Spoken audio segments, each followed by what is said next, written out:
Hi ladies and gentlemen, welcome back. Last time we helped out Blitz, we ransacked some place, and we got him a new little toy. What does this say? Let's inspect this. It says, the Wolfulv Civic Center. Oh my goodness. Talk to me. Welcome back, I'd like to talk about your organization. Are you accepting? He says no. Good, right, what do we have left? Pharma Laboratories, OTK International, 50k. Let's do this.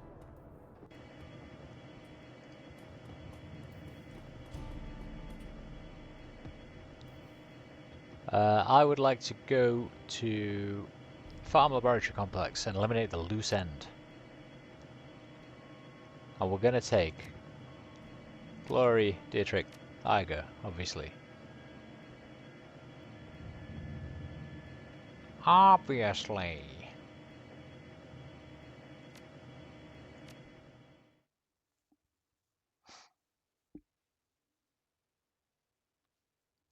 Your client has hired you to tie up loose ends at a social site, at a site of a botched cloak and dagger operation. One of the operatives from the failed mission has been captured by knight-errant security forces, and it's only a matter of time before he talks. Your job is simple. Kick in the door, find the operative, and put a bullet in his guts before he can spill them.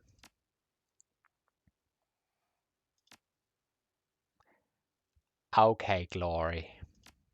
Wait, let's have a look at what these guys have first. You've got a shotgun with 14. And I would like to give you...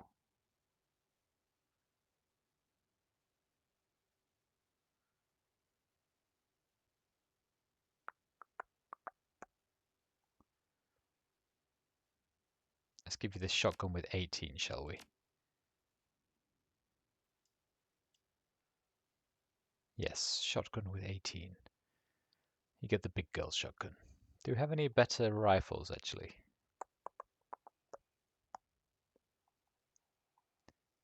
They were SMGs. These were rifles. That's 18. That's 20. Okay, I think you're good, aren't you? Glory, what pistol have you got? You got damage 12. What pistols do we have here? 14 with capacity 7.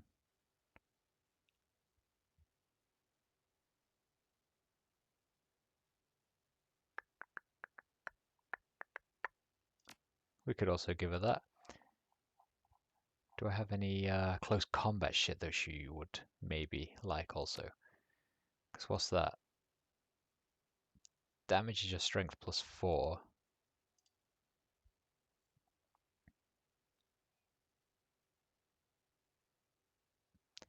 Cool sword may do AP damage on a crit.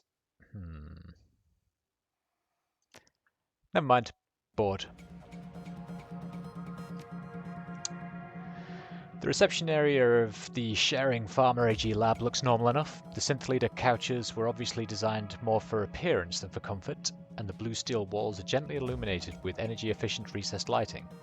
All in all, it's a perfect example of typical corporate design sensibilities, bland, generic, and safe. An overturned houseplant is the only sign that something might be amiss in the lab ahead. You ready for this, boss? According to what Herr Fuchs told us, this entire complex is going to be crawling with hired security. It's going to be one hell of a fight. We can handle it. Get ready, people. Doopy-doopoo.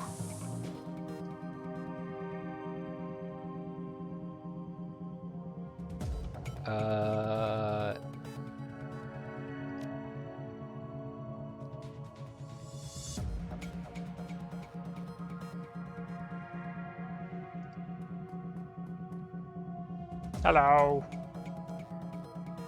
Let's go and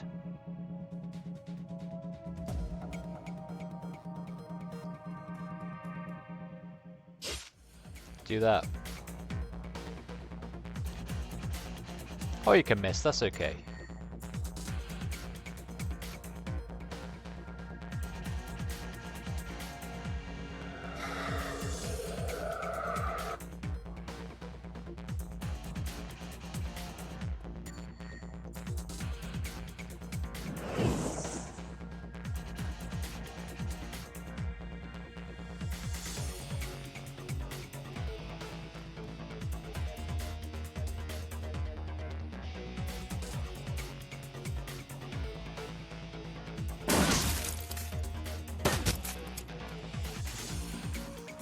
Sorry, Glory.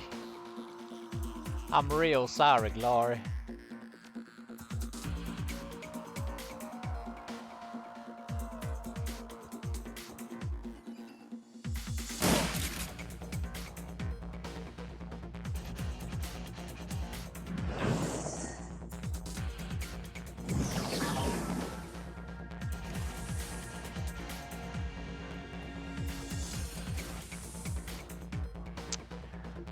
Hello, everybody.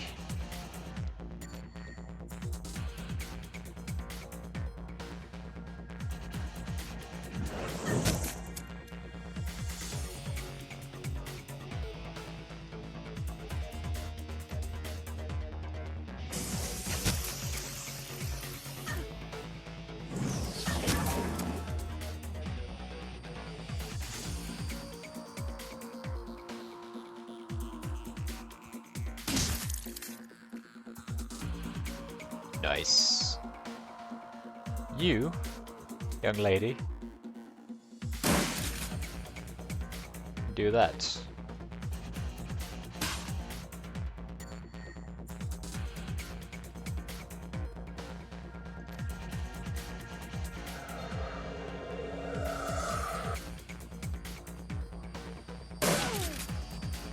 Hey!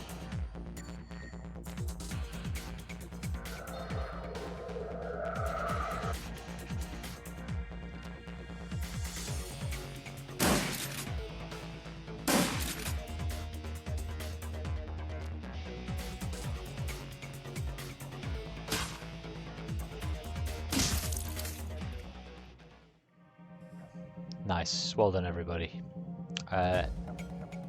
No one can jack in. We don't do that kind of thing here.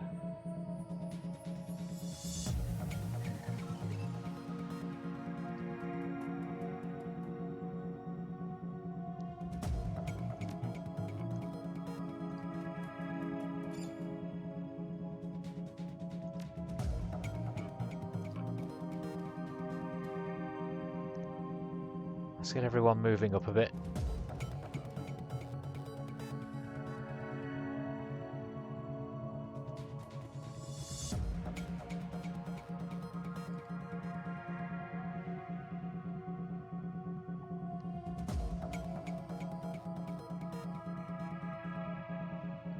Oh, our objective is over there.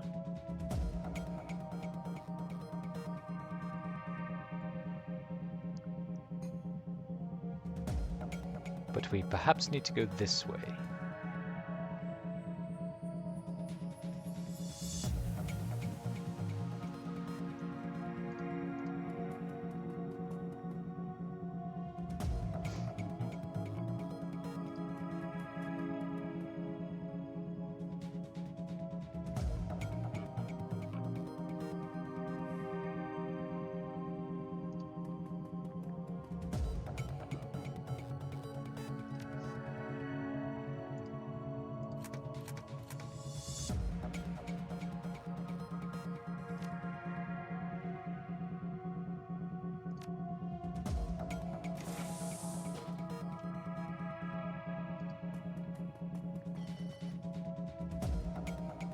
What was that?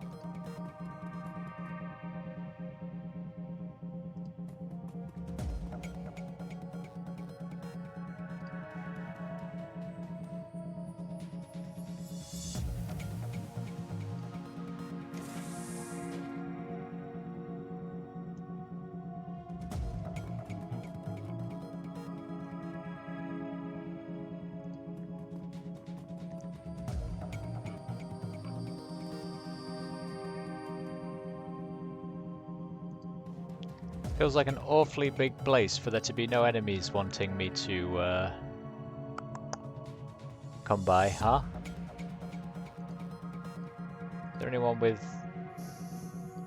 nothing to... yes, you. Go and pick up some shit. Advanced medkits. Marvelous.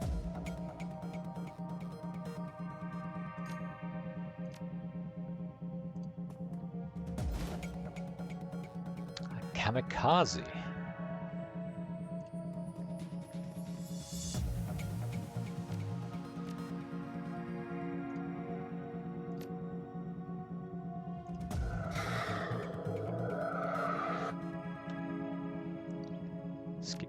haste. Let's get you to open this door.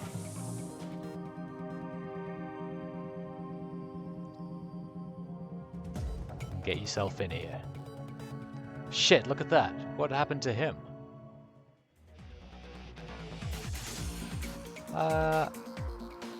I don't know is the answer, I think. I don't know.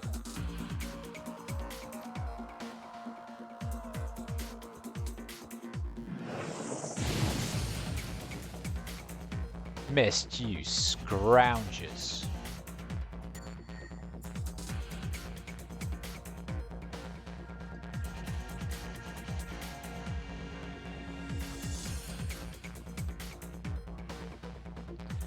That ignores armor. That increases accuracy. Increases crit chance.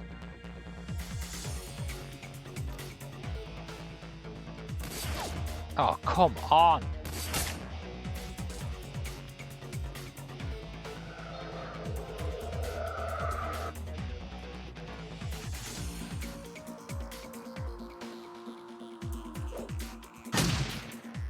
Ow!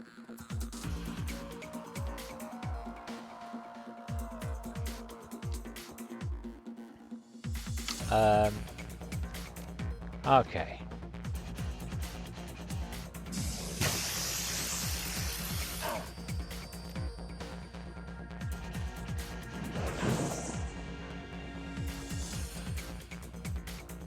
Glory, kick the shit out of this person.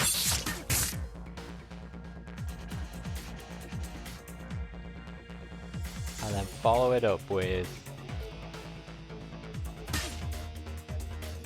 some slashes.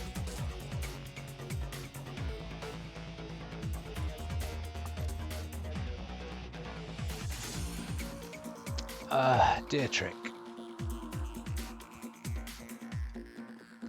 Move yourself in here and heal up our glory. Right, 75 chance to hit.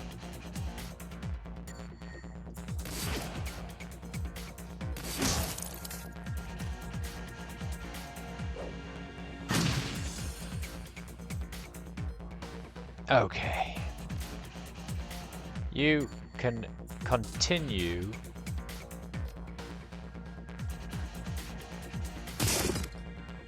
beating the shit out of this person, I think.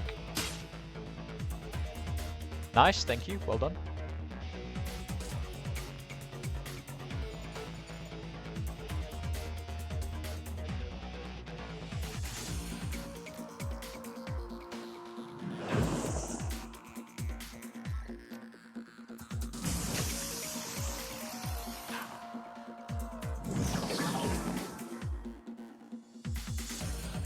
I will take it upon myself. Right, you get out of the way actually. Maybe give her some accuracy.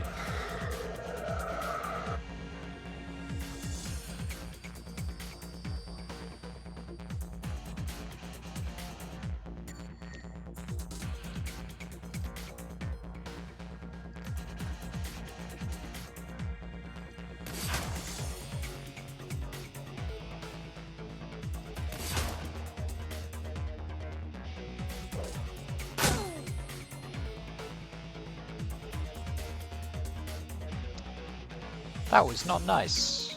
That was not nice at all.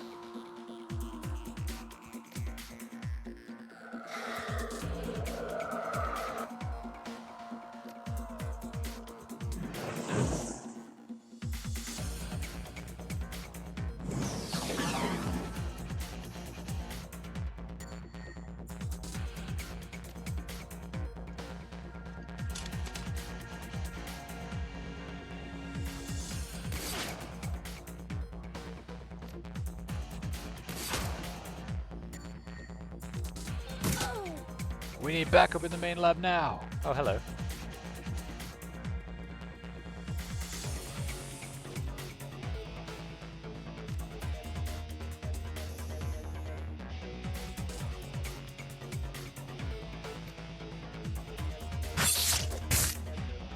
Missed! Okay then, cunt flaps. It's your turn.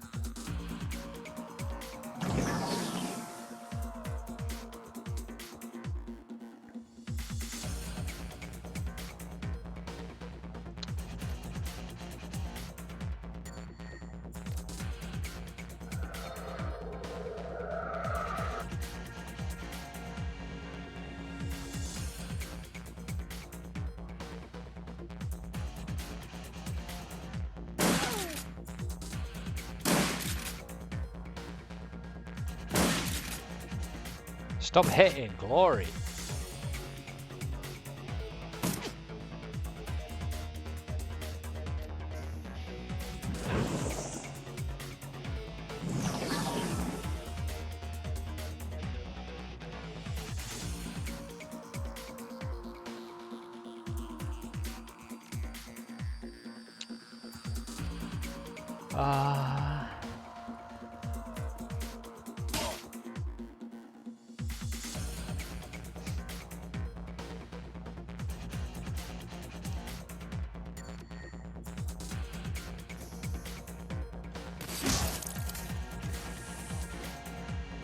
Oh, hello, more people.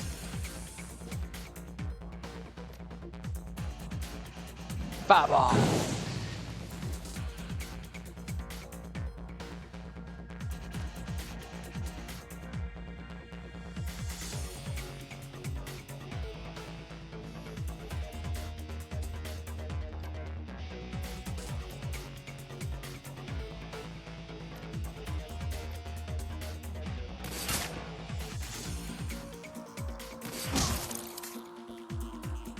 Nice.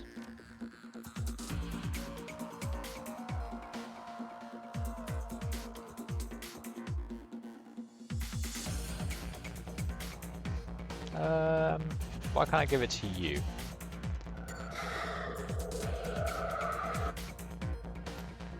Go on then, Glory. Show us what you got. Yeah, miss. Well done. That is what I like to see. Give it another go.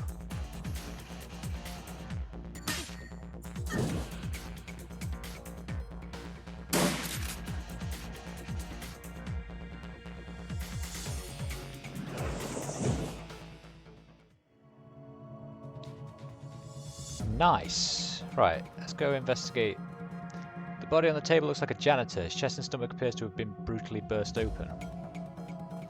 I think that's said anyway.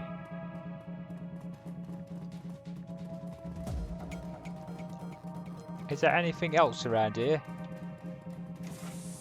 And that just leads back to this door here.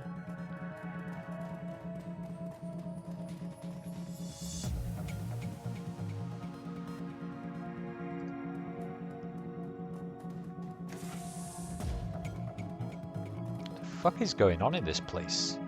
Grisly scene. The body on the operating table looks torn to pieces. The dual arms of the auto surgeon. Something something.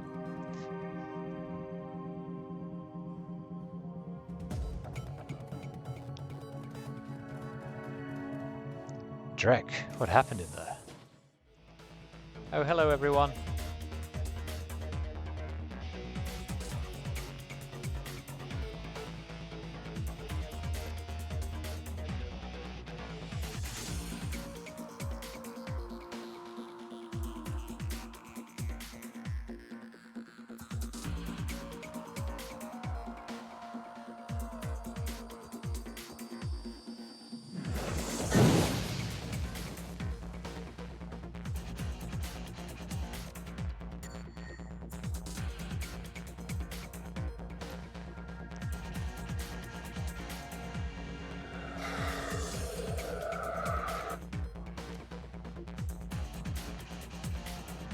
Got a 99% on her.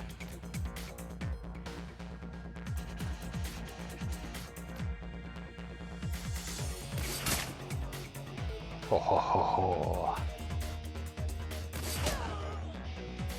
Let's get rid of the conjurers.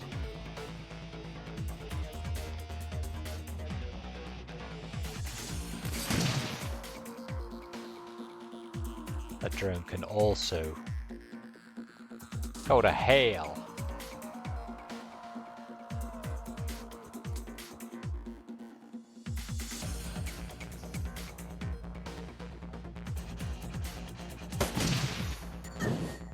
Nice. Keep them from the elevator.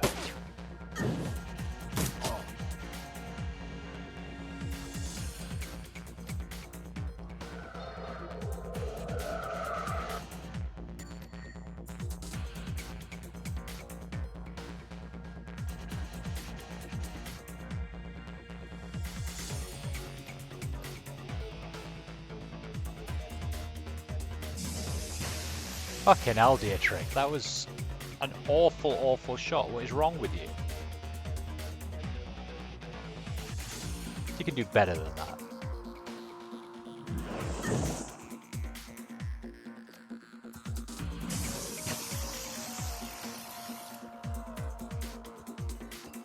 There we go.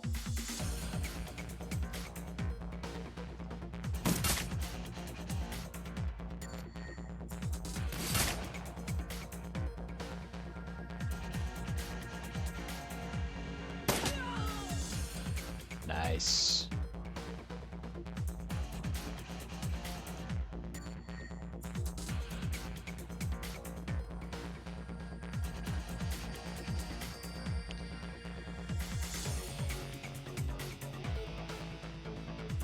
Can we save during combat? We can. Right. Oh, she can do fuck all. Uh-oh.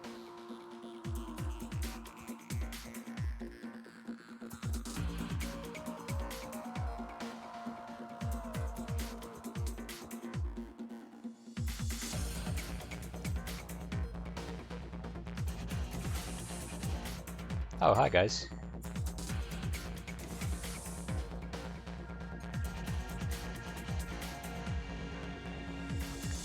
Alright, what have we got? Overload power to the turrets or create a remote control link. Hell yeah. Reprogram the turrets to target the Knight Errant personnel, obviously. What are you? We've got a mage and an enforcer.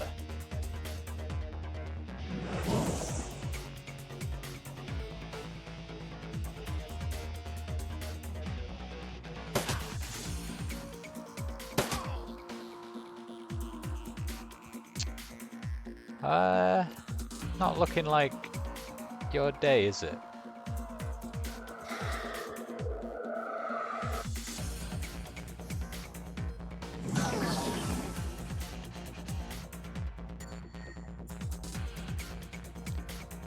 Medium cover. Probably ain't gonna help me.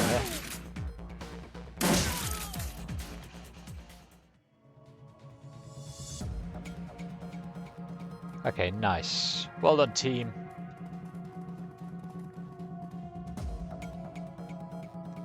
Good job.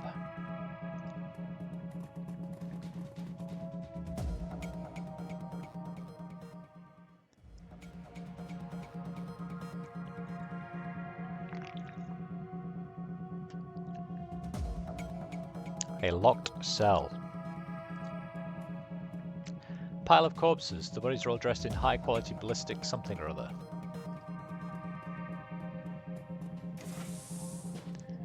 Too late, they're here. Fast response team inbound. Hold until reinforcements arrive.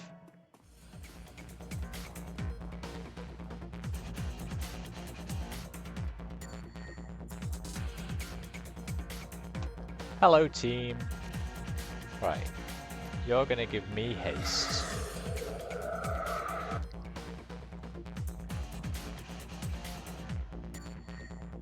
So that ideally I can get up to somewhere nice, onto a ley line.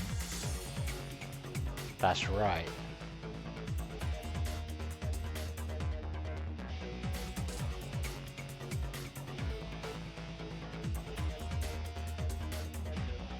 What do we have? We've got a captain, a guard, a conjurer, and a grenadier.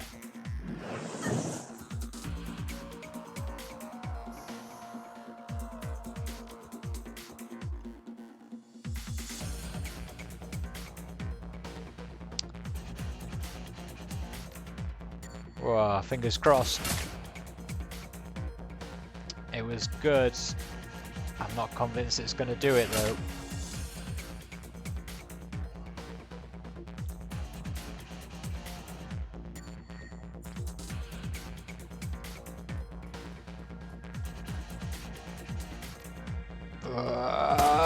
Ah.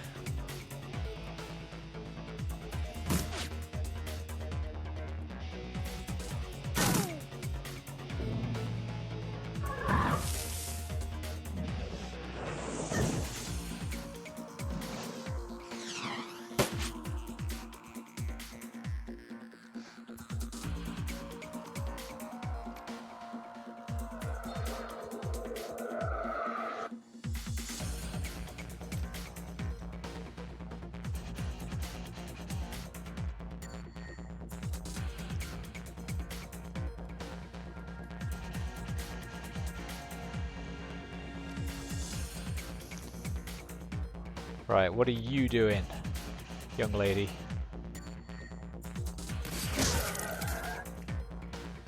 Killing him. This is good.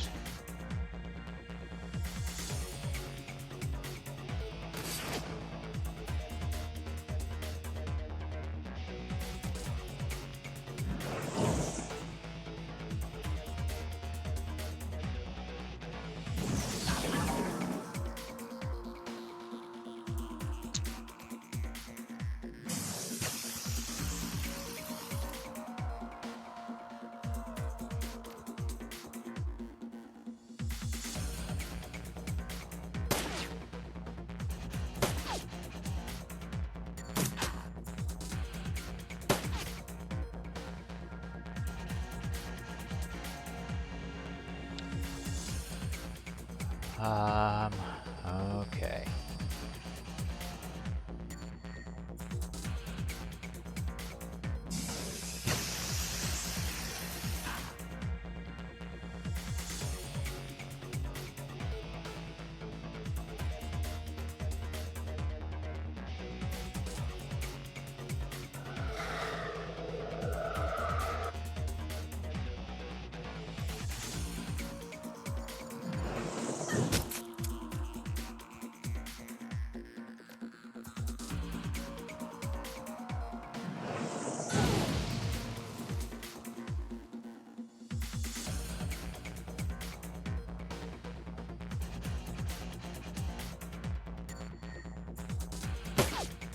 Come on, woman.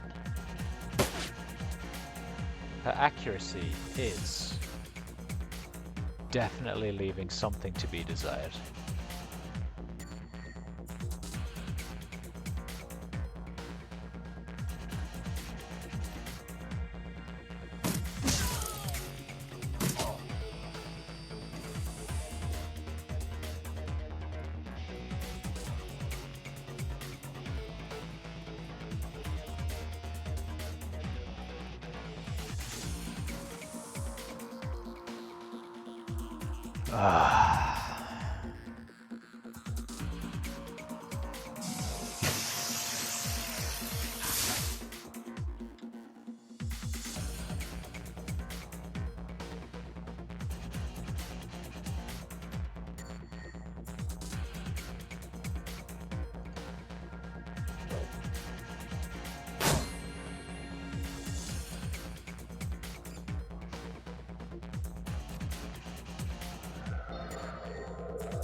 Fuck! She has to reload.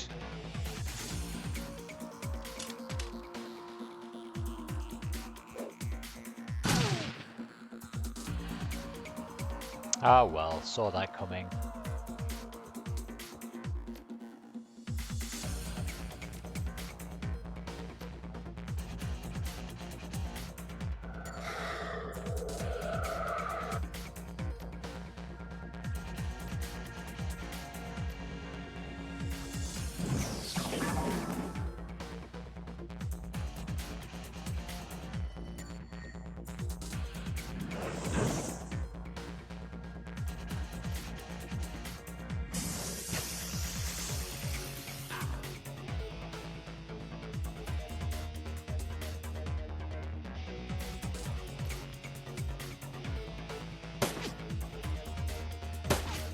Glory!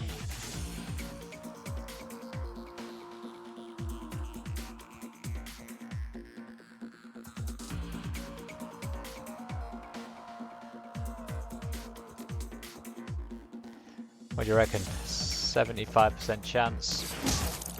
Nice.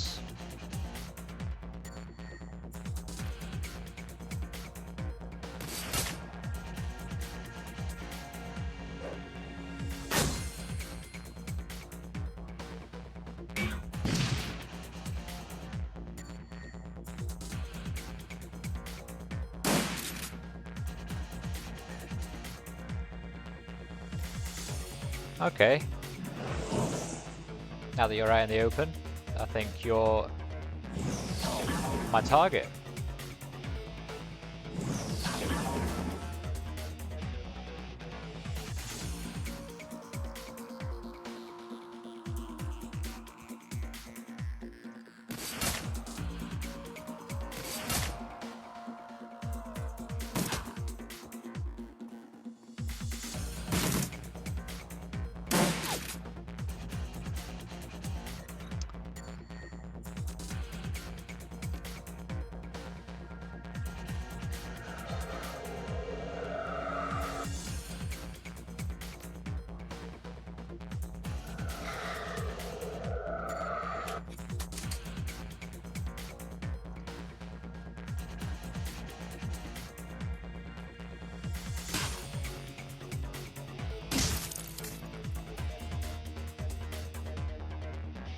Well done, buddy boy.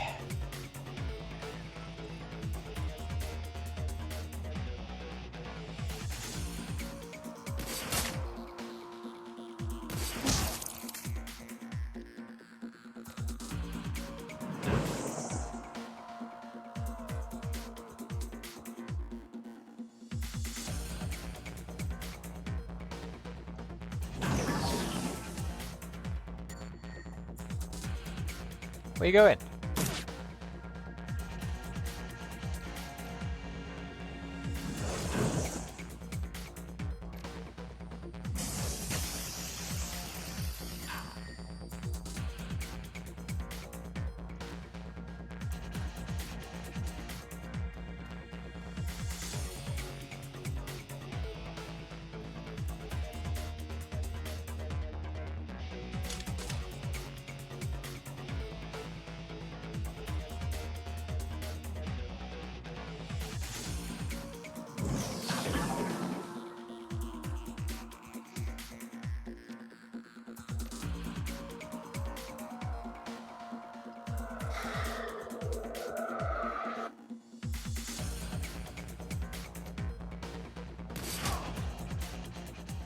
Nice.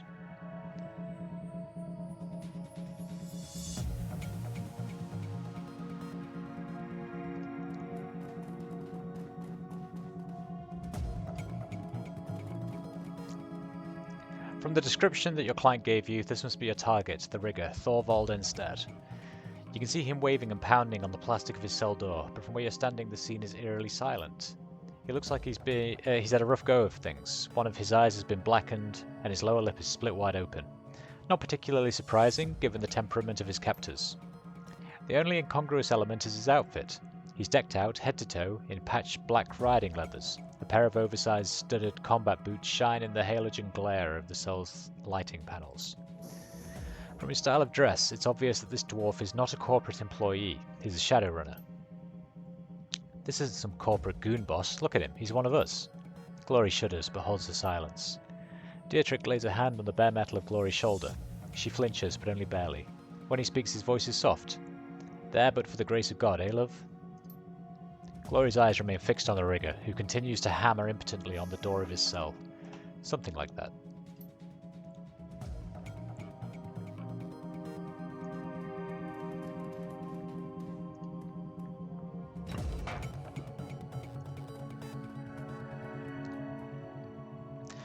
The door slides open and the stench of stale sweat assaults your nostrils. Enstad steps forward, his bloody lip curled into a smile. The soles of his boots squeak on the polished tile floor. Free at last, thank Christ. His smile widens into a sickly grin. Tar-stained teeth shine wetly in the light.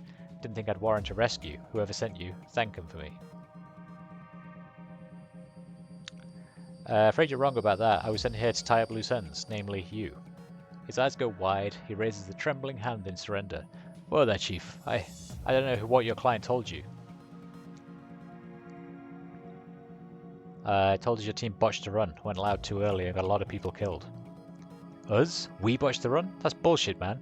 We did everything like we were supposed to. Like always. It was that bastard's bad intel that got us hung out to dry. Sounds familiar. Please, hear me out. I promise I'll make it worth your while if you do. Couldn't hurt to hear what he has to say. His hands clasp in front of him in a sign of supplication. You can see the terror in his eyes. Go on. Alright, okay. So we go in, right? Me and my team. And we're doing just what the client told us to. Well, the bastard forgot to mention the farmer had a knight-errant security contract in place. He told us that there would be little, if any, resistance. So imagine our surprise when a KE response team kicked in the door and unloaded on us.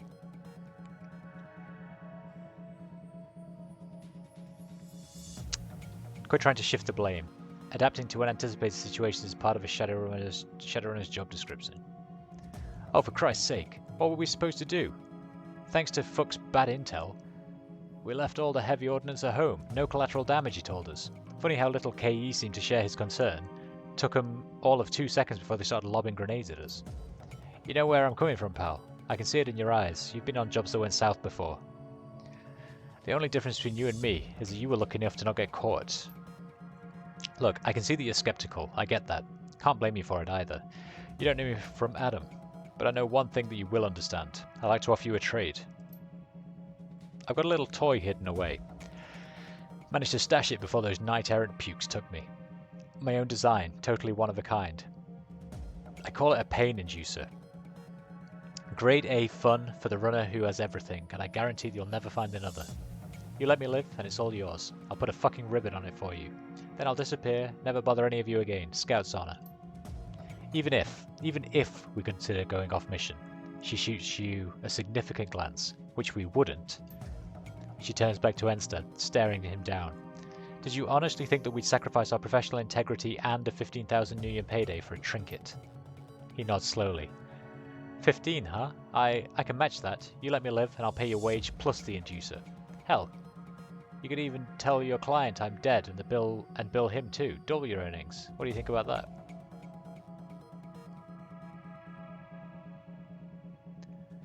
How'd you come by the 15 grand? I hit a big payday a while back. Put the extra cash in my rainy day fund. Trust me, pal. I can pay you the money. You help me out and I'll transfer it to you myself. We just need to get back to the room where I stashed my PDA. What does the inducer do exactly? Induces pain. It's a narrow-band microwave projector. Causes debilitating pain in a target and screws with the electrical systems of drones and the like. Think of it like a taser, only easy to use and meaner and a whole lot more fun.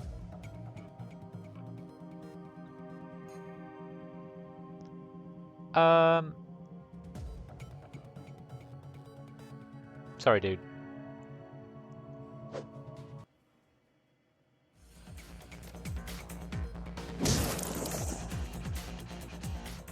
Enstad's lifeless body lies crumpled on the ground. His mouth is frozen open in a silent scream. Good call, Wolf. We all knew what we were here to do. Good on you for stepping up and doing it. Yeah, right? This isn't like that last mission. We, specifically had a job to do here. Right, come on team, we need to go.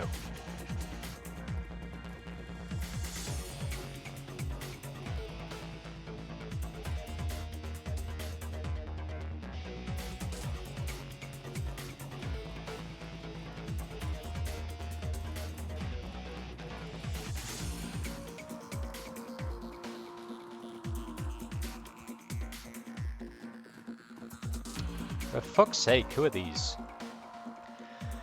The leader of the group is an elf with Asian features. He's obviously a vat job. The bands of corded muscle that bulge out from under his sleeve leave a distinctly store-bought look to them. When he speaks, his voice comes out in a gravelly rumble. My, the intrepid wolf, with no rigor in sight. I must admit, I am surprised. Yeah, well that makes two of us. Who the hell are you? Herr Fuchs sent us to check up on you. Given his recent troubles with Shadowrunners, this should not come as a surprise. The company man smiles and nods slightly. I shall return to him and report your task completed to my satisfaction. Good day.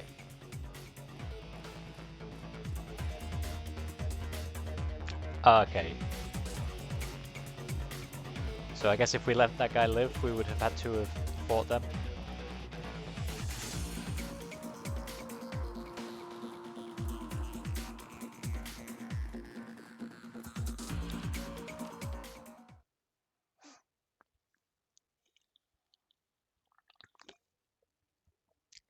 Your trip back to the cruise bazaar is an unsettling one.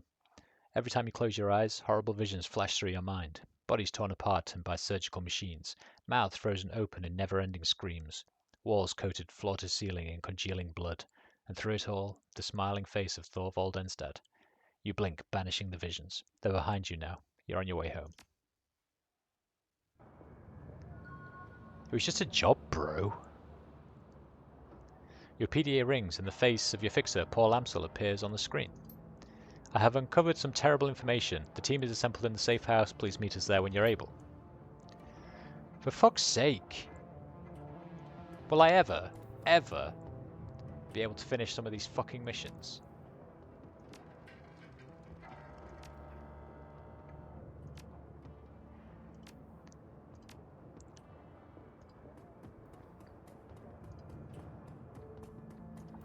Does anyone want to talk to me after that last mission? What do I have? Talk to Amsel, take the U-Bahn to OTK, raise the 50k.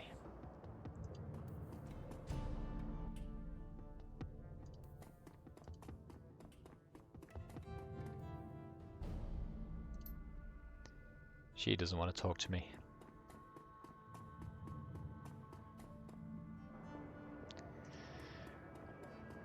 Which is fine, I suppose. I don't want to talk to her either. Let's sit here and sulk. By myself. It's okay. I don't mind.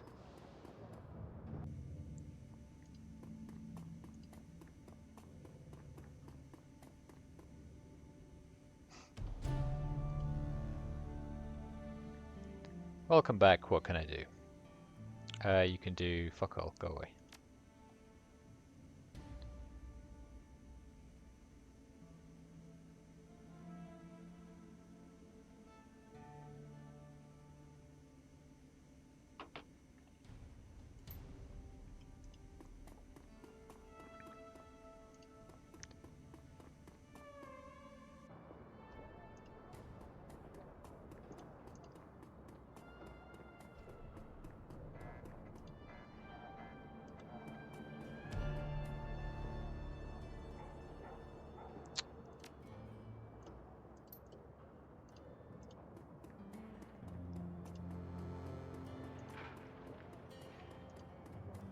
Have I told everyone what I need to tell everyone?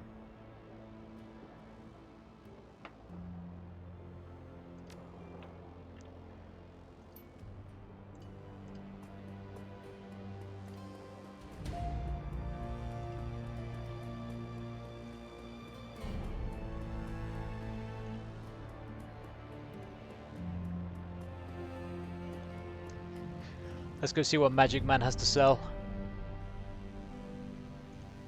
She presumably doesn't want to talk to me. As you approach the counter, you find her reading a small soy-stained booklet. The pages are old and weathered. Wolf, when you speak with the men who are not men, the fleshy puppets imprisoned behind glass, you must remember that they dream. They may not be real people by your definition of the term, but they do have dreams. That alone makes them worth saving.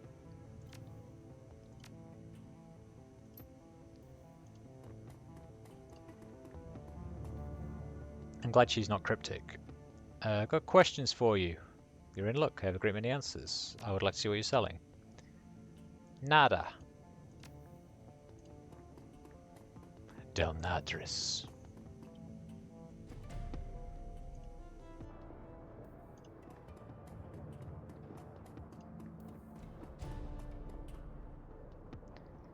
She grins at you, all spark and mischief. Hey there, how have you been?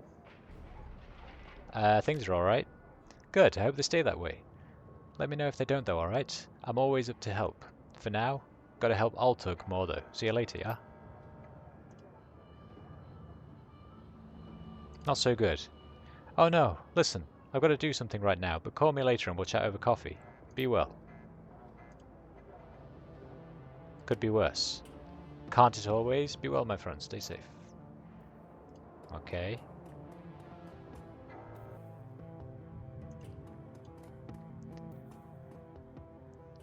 He says nothing. Altug says nothing. Right, let's go talk to the team. And I guess hear what this terrible information that Amsel has discovered.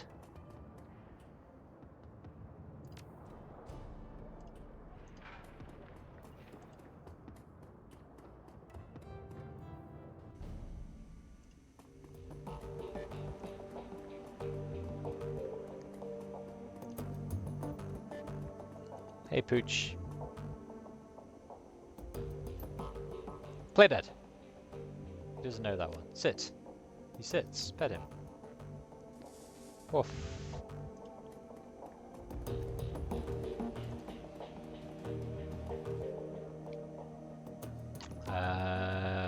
One last DVD. Mallet's face appears. She wears a plastic smile. Hi again, Wolf. Well, I've recovered one last DVD for you, but I'm afraid that's all you're going to get. You might as well use the rest as coasters. They're all beyond repair. If you look at the table beside your DVD player, you'll find the disc that I salvaged. To be completely honest, that was a lie. To recover this last disc, I was forced to subcontract. Shrotti is still a brute of a man. I'm unimpressed with his manner, and his poor hygiene disgusts me, but he's very good with old things such as this. All credit where it's due. Message ends.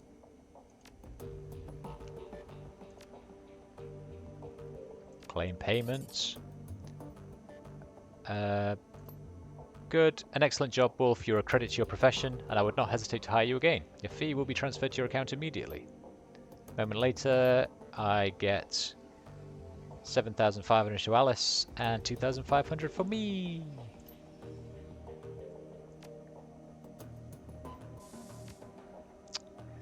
Oh, we're only 10,000 away. Nice.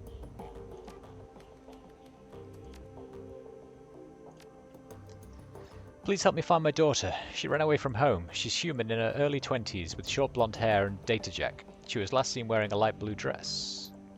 This is not exactly the place to be looking for missing kids. How did you even get in here? I paid good money to get on here. I was told you people could help.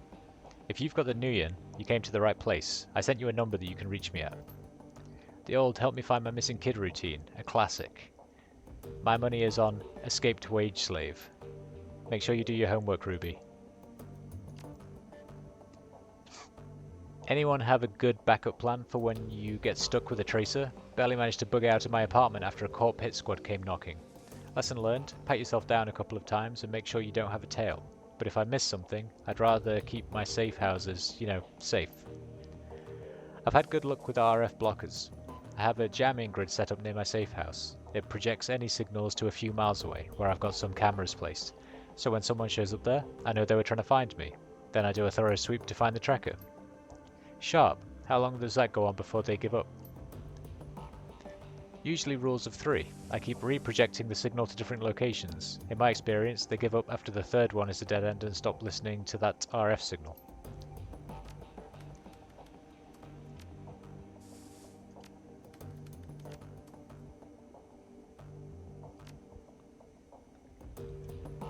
Nice.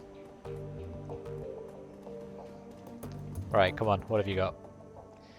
As you step forward, the rest of your team falls silent. Amsel shifts his attention to you. You can see the worry on his face. Wolf, I have new information. I'm afraid the news isn't good. So you said over the comm. Go on, we're listening. 2 years ago, a large shipment of a highly lethal radioactive bioweapon disappeared en route to storage facility in Dresden.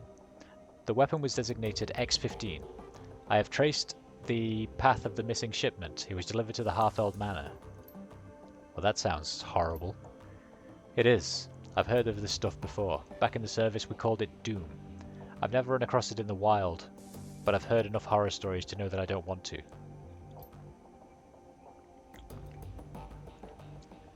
The stories you've heard are correct. This Doom is an extremely dangerous substance. He gestures to a technical document on his computer's display. I've been reading up. To this day, the story of Doom remains a cautionary tale in biotech circles. Monoclonal antibody technology is strictly regulated now, and this substance is one of the reasons why. What does this stuff do exactly? Amsel clears his throat and reads aloud from the information on his screen. Doom kills by destroying a host's muscle tissue via radioactive decay. Each individual Doom antibody is bound to a radioactive bismuth 212 isotope. When introduced into a host, these antibodies bind to surface-level muscle tissue. The tissue is then killed with alpha radiation. This process repeats itself until the host waits away and dies. Jesus. Iger nods grimly. I've heard that Doom was deployed in a couple of border skirmishes back in 41. After seeing what it did to people up close, the UCAS passed a unilateral ban on the stuff. If that doesn't tell you how bad it is, nothing will. Okay, so I hesitate to ask, but what would a dragon want with this trick? Nothing good. That much goes without saying. This development worries me, Wolf. It worries me greatly.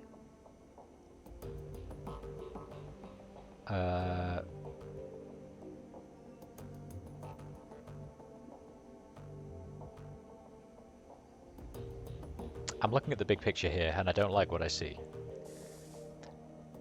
There's a moment of silence, then Dietrich speaks up. Well, in my book, this doesn't change anything. I mean, it ups the stakes if the Firewing's allowed to carry out her plan, whatever those might be, but we're going to stop her before that happens. That was always the plan. As far as I'm concerned, it's still the plan now. I agree with Dietrich. We need to focus on what's in front of us. Whatever the dragon's larger plans might be, the fact is that she's after us. We shouldn't let ourselves get distracted by anything else. Amsel's slow to respond. Finally he nods. Yes, I concur. For the time being we must continue forward.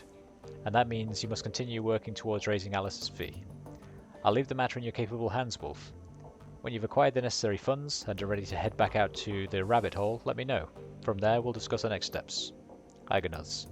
Good. If you need me, I'll be getting prepped for the next run. Right behind you, love. Dietrich casts a backward glance at Glory. If any of this had an impact on her, she doesn't show it. Come on, Glory, let's go.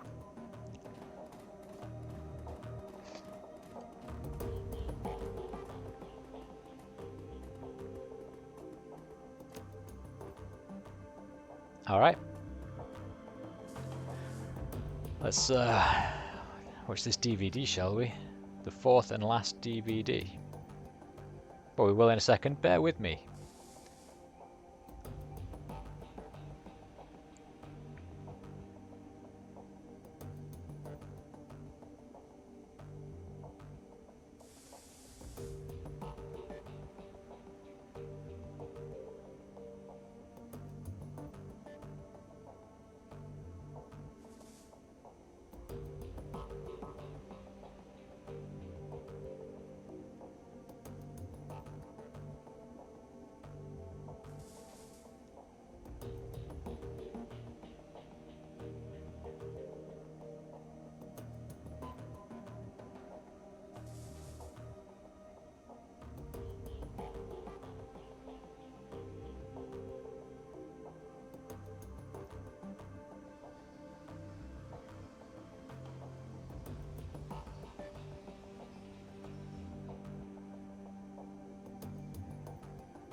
What have we got?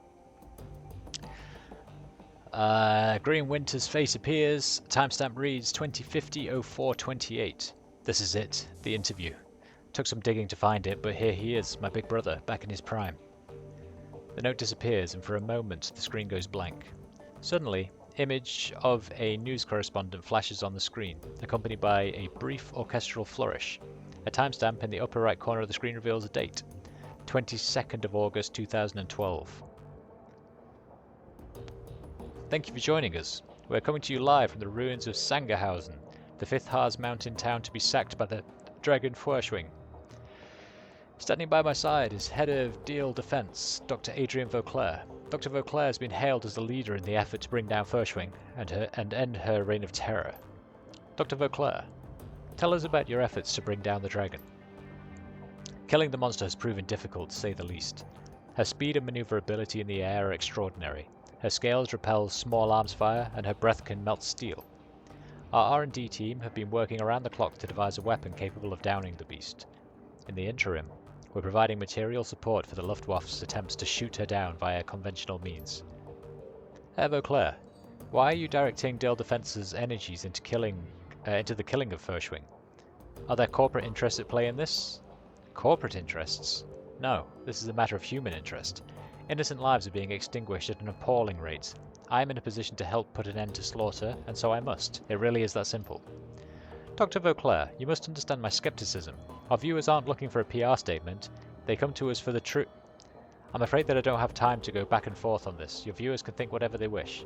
My concern is in helping the people affected by this tragedy. In that case, Dr. Vauclair, I thank you for sharing your valuable time with us.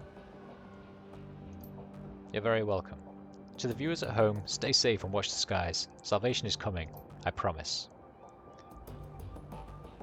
Again, that was Dr. Adrian Vauclair, CEO of Dale Defense. Dr. Vauclair is the chief architect of the military's current plan to bring down the Dragon Furshwing.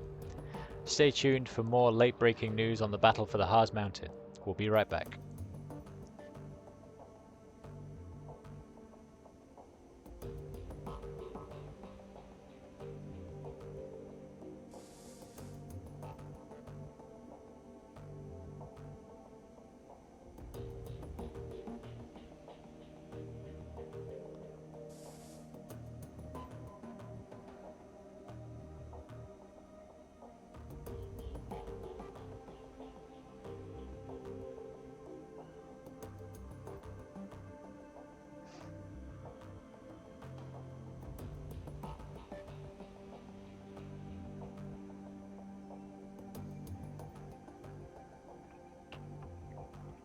Track 2. The timestamp is 2054-11-17. Holy shit! I just stumbled onto some of Adrian's old lab notes. I'm not going to say how I came across these. Someone might get hurt if the wrong people watch this. But I've checked him against some of Adrian's old handwriting samples and they're legitimate. Holy shit, this is big. Alright, okay, back up, slow down. Breathe. He takes a moment to calm himself. Okay, so these notes. They pretty much confirm something that I'd always suspected. The Luftwaffe didn't shoot down Furshwing. I mean, they tried. They pumped thousands of rounds into the air around her, and they lobbed rockets at her for months. Lost a lot of attack helicopters and fighter craft in the process. But none of those things were responsible for taking her down. The Dragonfall was caused by an experimental warhead, one that Adrian and his Dale Defense think tank designed. I don't understand the science of it, not even a little bit, but from what I can piece together, it looks like they designed some sort of chemical radiological agent that acts on the metagene. I don't think that they fully understood what they were doing. It was 2012 after all. I mean, the process worked, but I don't know if they understood why it worked. Anyway, when a warhead full of this stuff comes into contact with a dual-natured creature, like a dragon, it drives a wedge between the creature's physical and astral forms. The body gets put into a sort of hibernation state, and the spirit is forced out. It also looks like this process can maintain that state of separation indefinitely, and that's a pretty horrifying thought. A discorporated body's supposed to die in a few hours. I've heard horror stories about ghost-walking mages getting trapped in astral space, unable to rejoin with their meat. I heard they went crazy from the pain. If what I'm reading is accurate, it's entirely possible that Furshwing has been trapped outside her body for over 40 years. Winters pushes his chair back and slaps the table in front of him. This is why Adrian was always so cagey about the subject of Furshwing after the Dragonfall. He knew for a fact she was still alive, even if only technically. Her body crashed down into the SOX, sure, but she wasn't dead. The government wouldn't let Adrian tell the public any of this, of course. It'd interfere with the lie that they were feeding us, that the Firewing was dead and that everyone was safe, and that people should stop hiding in their basements and get back to work again. But privately, he always said that she was still out there, somewhere deep in the SOX. I'd always thought that he was paranoid, but I was wrong. He knew. So what does all of this mean? It means that the stories I got from that ghost rat suddenly sound a lot more plausible. It means that Furshwing is definitely alive, and that Adrian's disappearance is unquestionably tied to her survival. It also means that Germany is in deep shit, because if Furshwing is still alive, it's only a matter of time before she rears her ugly head again. Okay, that's enough for one night. I'm gonna go get drunk. DVD player ramps up speed, filling the air with the shrill whining sound. Green Winter's face appears on the screen. He looks younger than you've ever seen him, but from the way he's carrying himself, he's clearly drunk.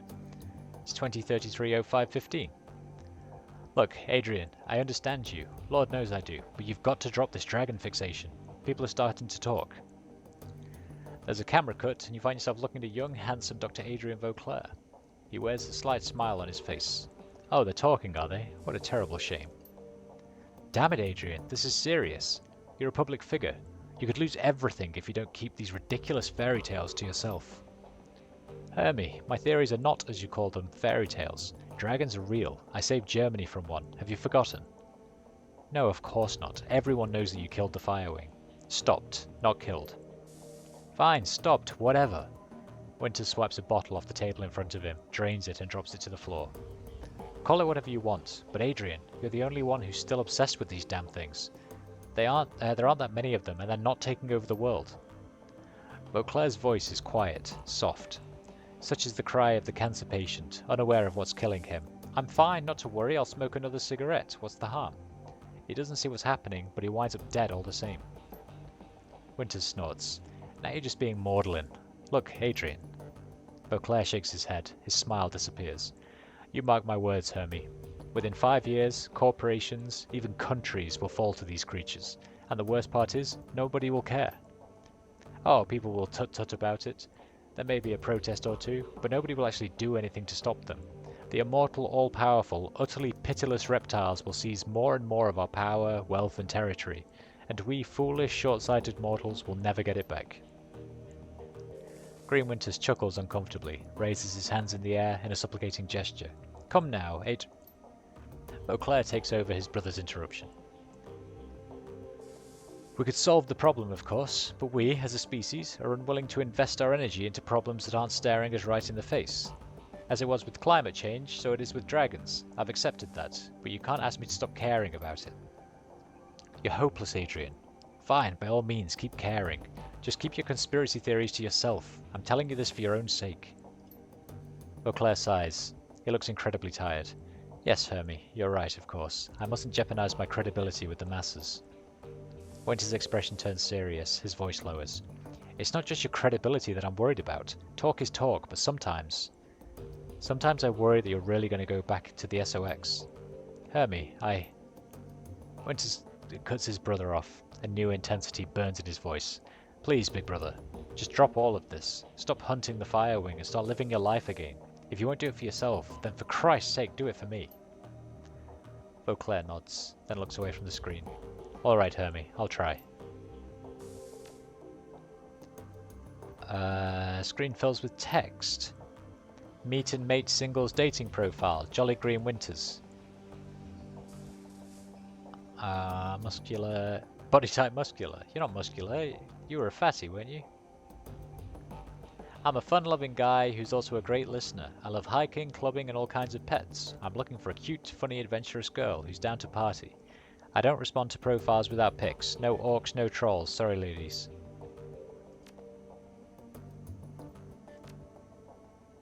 Well, holy moly.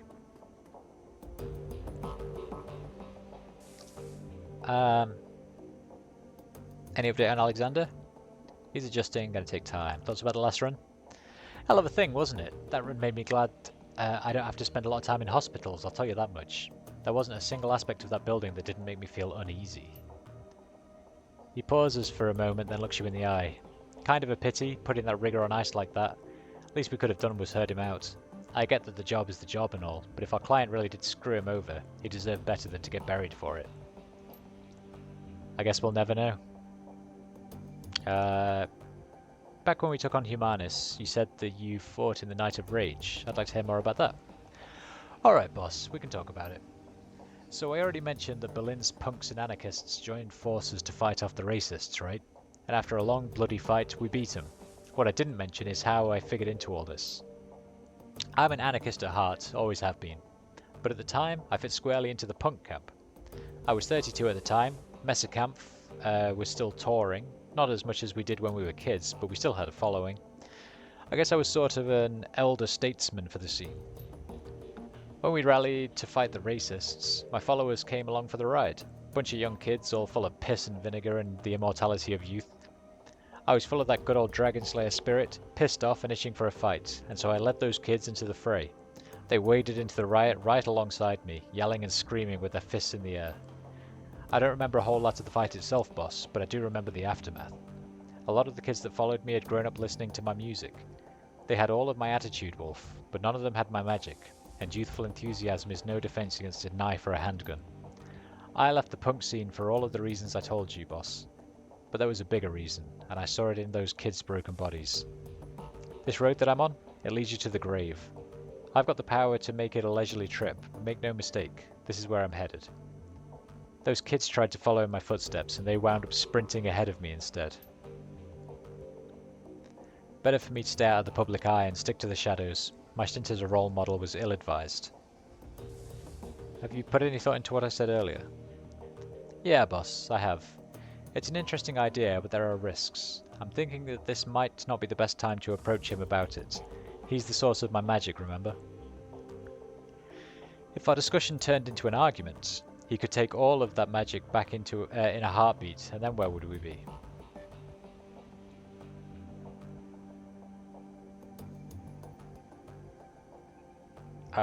From what you've told me about the Dragon Slayer, I don't think he'd like the way you're talking. Since when has he ever encouraged you to back down from a fight? You've got a point there, boss. He wouldn't want me to back down ever, not even from him. Okay, so I'm gonna do this. I'll ask the Dragon Slayer about shifting priorities, I guess you'd say.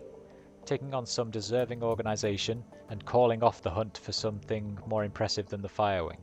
Of course, a fight like that would never really end. I'm never gonna bring down a corp or a polyclub all on my lonesome.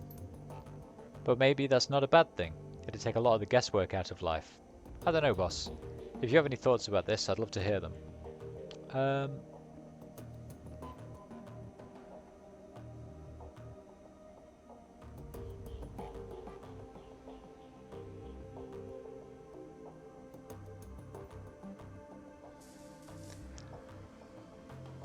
Yeah, why tie yourself to a specific group?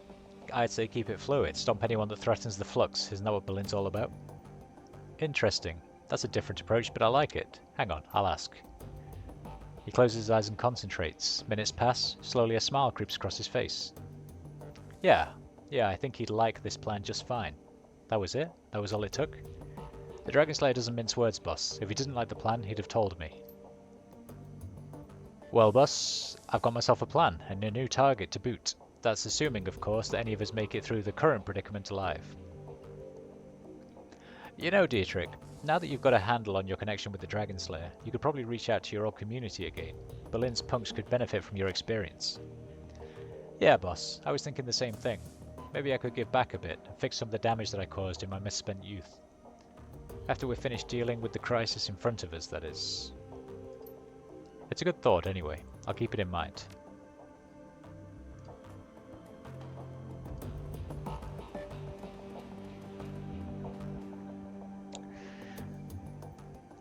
Eager glances up from her PDA at the sound of your approach. Wolf, this isn't the best of times. Her body language is self-assured, but you can hear the anxiety in her voice. Something has her worried, and in a big way.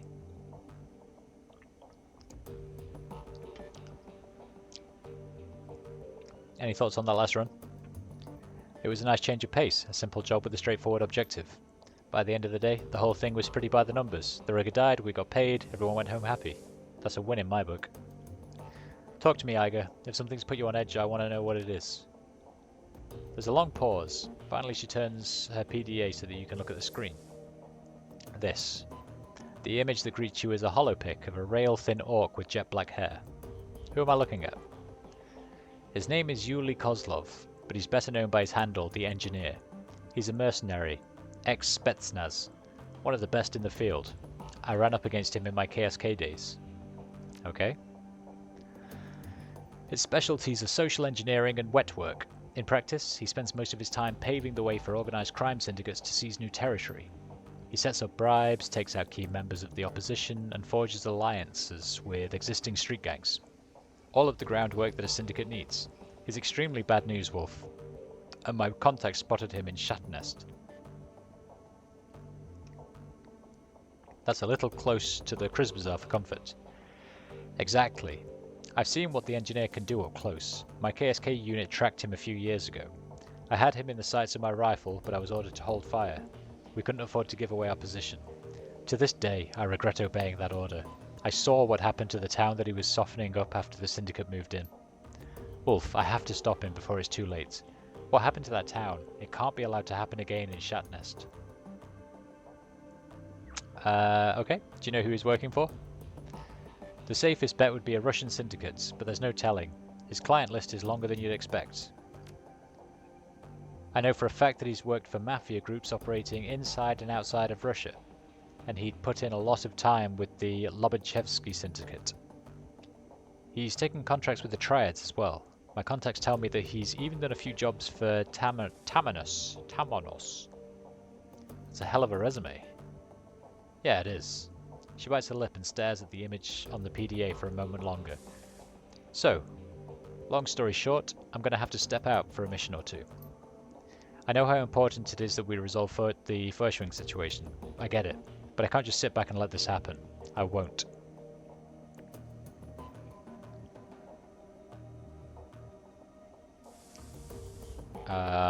If the Kriz Bazaar's at risk, this is too important a job to rest on the shoulders of one person. I'm going with you, end of story.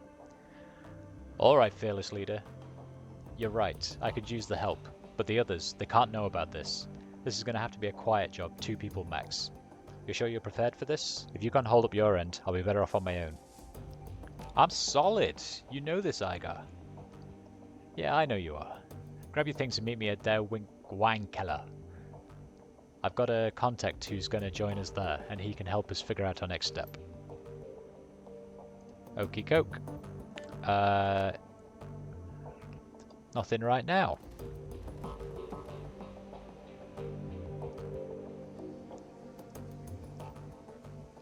Glory favors you with a weak smile, her expression cautious. You're suddenly aware of how very small she is. Hey, Wolf. I've got to admit, I've been dreading this. So, now that you know what I've done, what I am, are you here to tell me off? I wouldn't blame you. Any thoughts on the last run? There isn't much to say. She pauses to study you a moment before continuing. I think that we should have given Thorvald a chance to prove his claims. Waiting a few minutes to kill him wouldn't have harmed anything. That said, I understand why you did what you did. The job was to kill him. We all knew that when we signed on. We're one step closer to paying Alice's fee. In the end, that's all that really matters. Why are they all acting like I didn't give him a chance? I listened, and then I chose to kill him.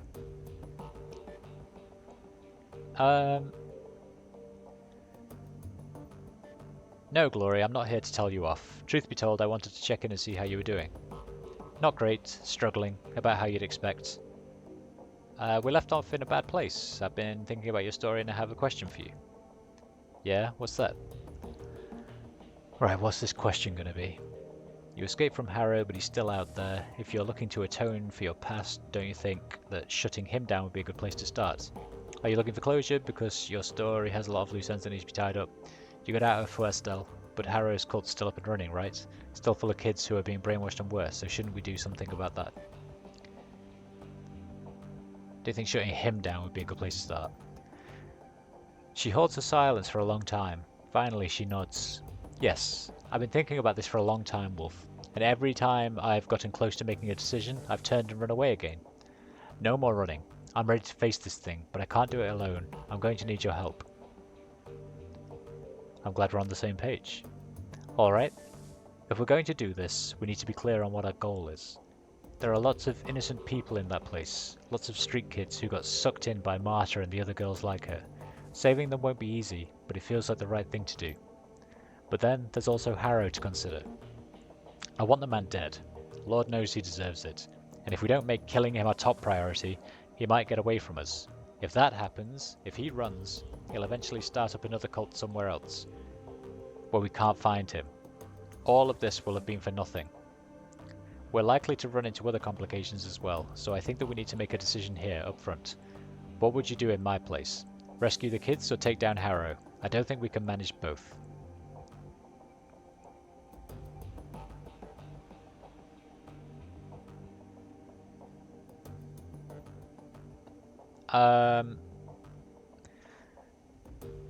Kill Harrow, right? We wipe out the cult starting with Harrow. As long as he's alive, he can just start all of this over again. We'll save any cultists that we can, but the ones that are too far gone will have to be put down. Harrow needs to die. I don't want any other kids hurt or killed, but Harrow, that bastard has to pay for what he did to me. She stops as if suddenly unsure of herself. A moment later, a newfound confidence seems to seize her.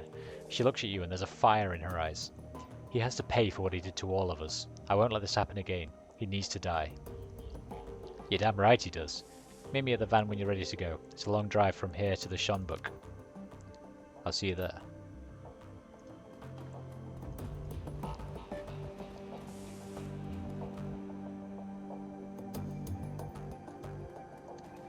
Okay, so that now I have meet with Igar's contact. Let's go do the Igar job.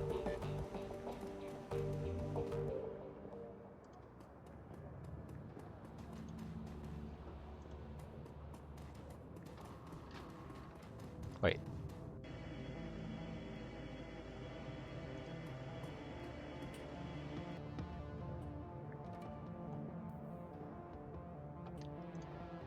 It was in the wine cellar, wasn't it?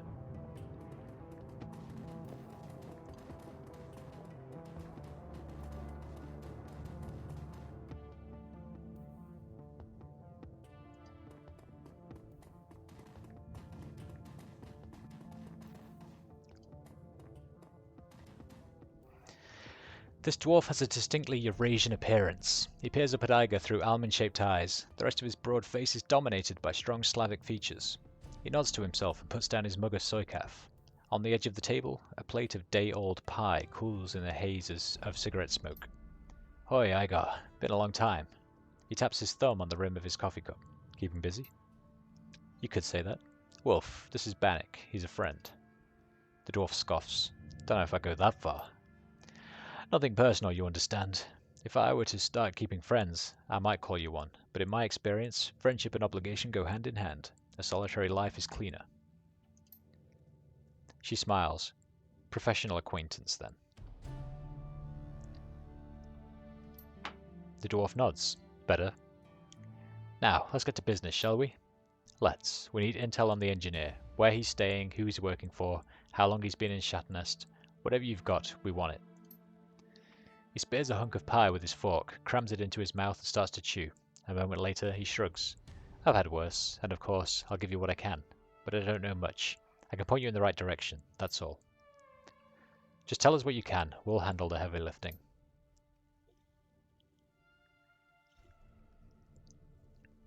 The dwarf nods, then fumbles in his jacket pocket for something. A moment later, he produces a weathered paper map and spreads it on the table. All right. What you're looking at is northwest quadrant of Shatnest. This is gang territory, all of it. These days, the whole Kiers is being held by Rambok. I'm surprised there's enough left of them to hold much of anything.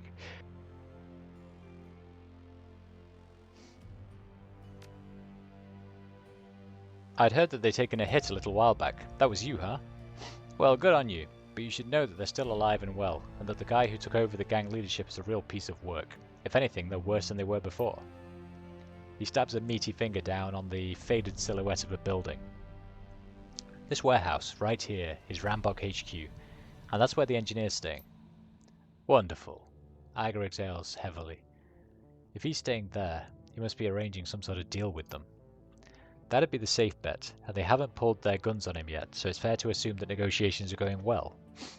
I'd assume I don't have to tell you this, but the last thing we need is an alliance between some foreign syndicate and Rambok. No good could come of that. Now I can't tell you who the engineer's working for. You'll have to ask him about it yourself. But what I can do is make it easier for you to have a sit down with him. Bannock reaches under the table and brings up a canvas bag. He places it in front of you and pushes it forward. Don't open that in here. There are people in this room who would kill you for what's in that bag. You going to tell us what it is, or do we have to guess? He lowers his voice to a soft whisper. You have to lean in to hear him clearly. What you're going to find in there is a gadget about the size of a water pistol. It has a rubberized grip and a hair trigger, and it's good for one shot. Stun gun? No. Well, not really. For your purposes, you might as well think of it as one though. The object in question has a cyberware deactivator. I had it shipped here, at great personal expense, from a supermax prison in the UCAS. The warden owed me a favour. Very nice, Bannock. This should make this easy. Not easy, possible. I wouldn't be giving it to you if the job could be done without it. The engineer is rocking a Delta-grade move-by-wire system. Unless you can shut it down, there's no way in hell you're going to catch him. And if we do shut it down, he'll be forced into a state of permanent seizure. Only until he gets the thing up and running again. Deactivated isn't the same thing as broken. The dwarf shovels another heaping forkful of pie into his mouth and chews thoughtfully. Until then, his life will be a living hell, but I can think of worse things to use as a bargaining chip. Remember, you need to know who he works for. The more you can take him out of his comfort zone, the better. That's handy. Making people uncomfortable is my specialty. Truer words have never been spoken. Thanks, Bannock. We'll let you know how things work out.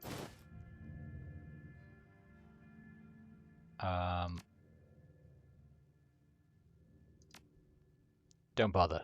I'll be watching.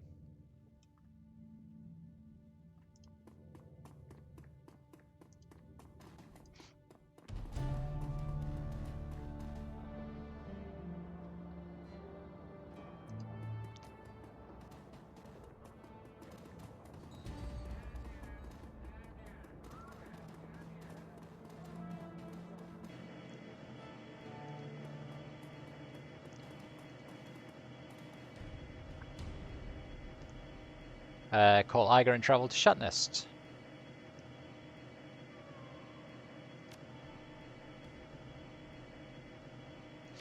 Come on, Iger, let's go.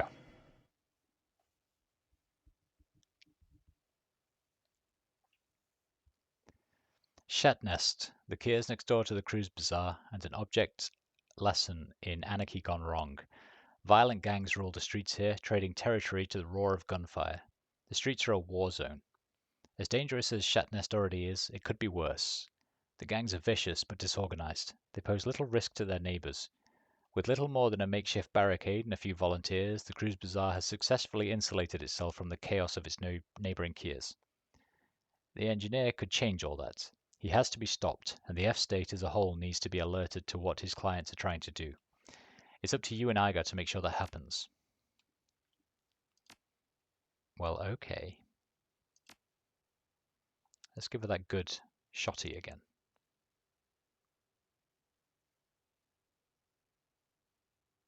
The 18, wasn't it?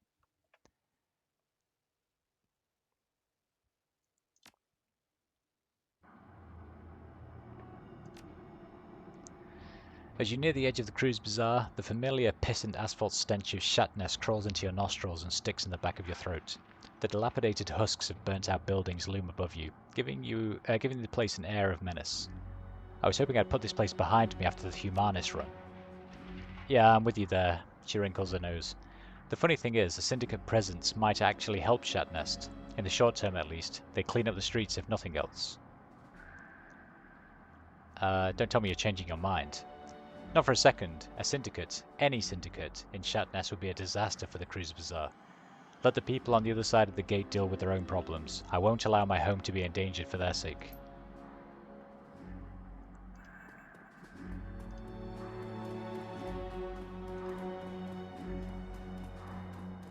Hello. You again. Well, you ignored my warning last time and you ain't dead, so I guess you can handle yourself. Let him through, Sergey. It's true.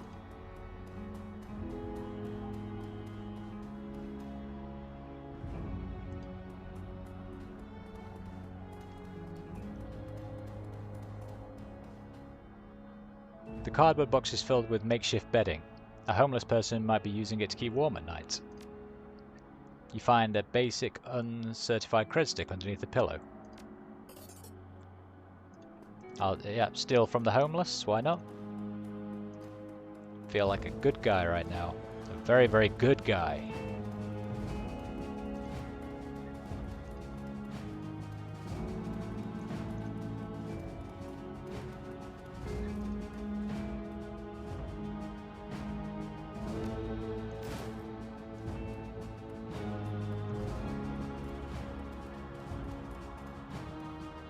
Rambot gang up ahead. Maybe there's a way around.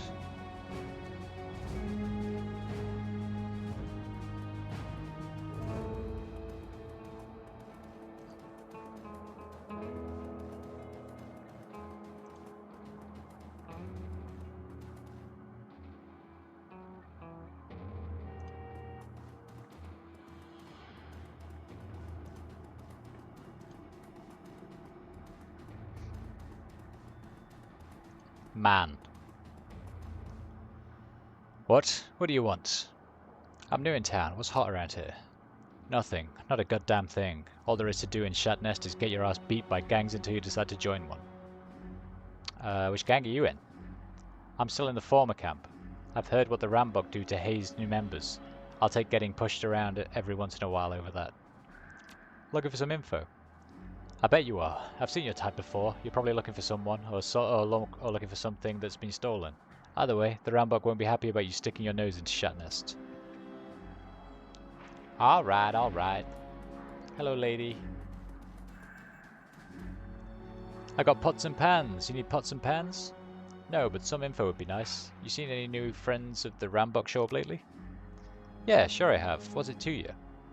The woman eyes you up and down, clearly waiting for you to make an offer. I'll make things very bad for the Rambok once I know where their friend is staying. She leans in for a whisper. They're just down the street in the warehouse with the grass in front. New guy showed up a few days ago. Seems like a bigwig. They've been moving product through there ever since. What kind of product? That'd cost you extra, sweetie. Drugs, guns, the usual. Seems like more drugs than guns lately, so maybe things will pick up around here. No problem, honey. I got the best deals on pots and pans this side of Spandau.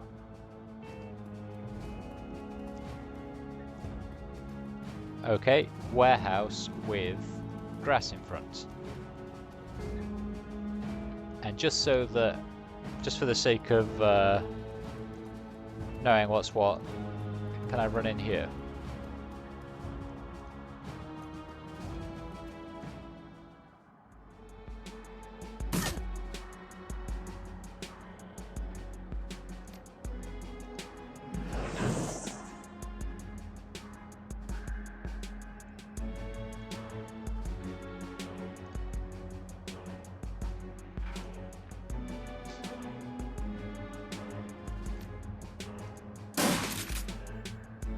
Cover damage? I don't think there's anything in here anyway. Let's do a load. Time to do a load.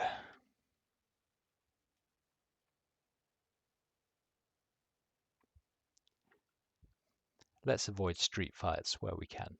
How about that? Right, warehouse with grass is what that person said.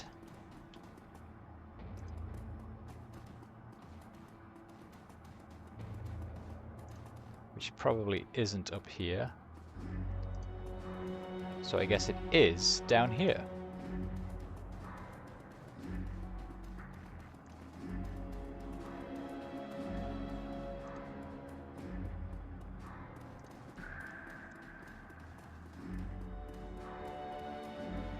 Engine still warm, colours on the tail clearly mark it as Rambok property. That means someone's inside.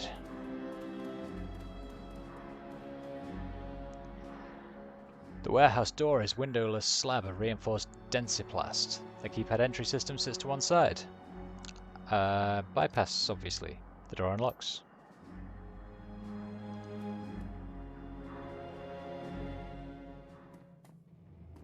Oh, hello. In there, that's our man. What do we got? A conjurer and a ganger.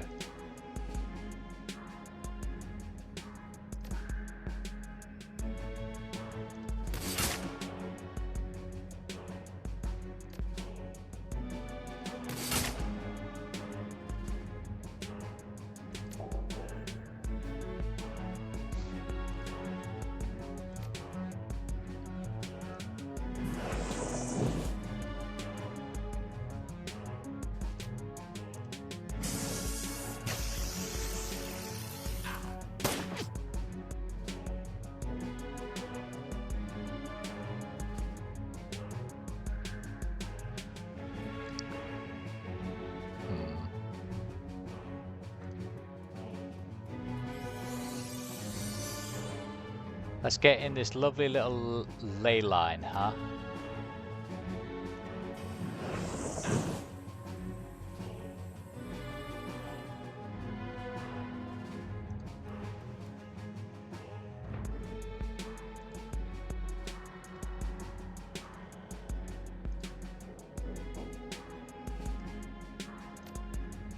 Please.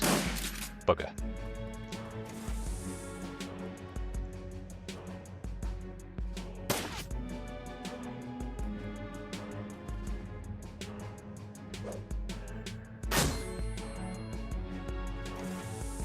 Son of a biscuit.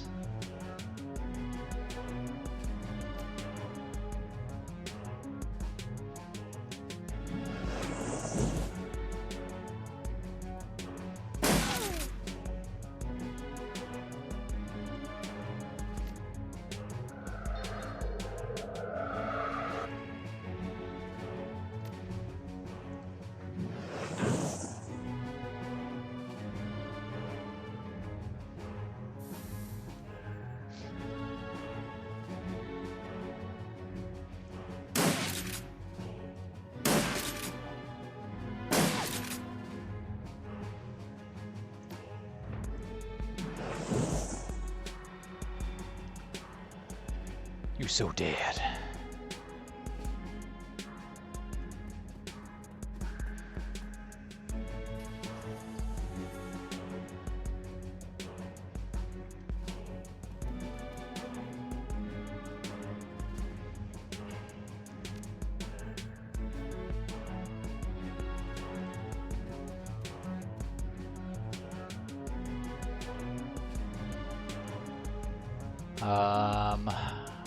Okay.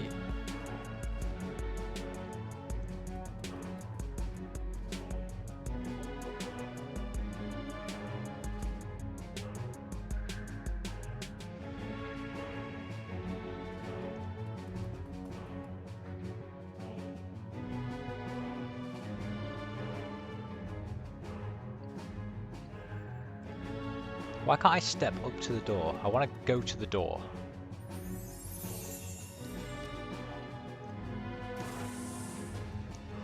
Hello.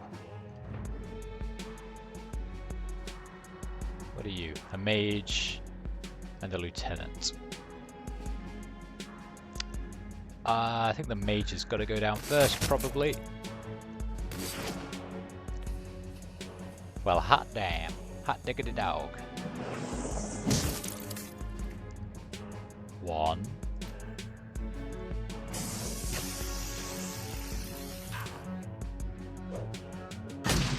Stop it.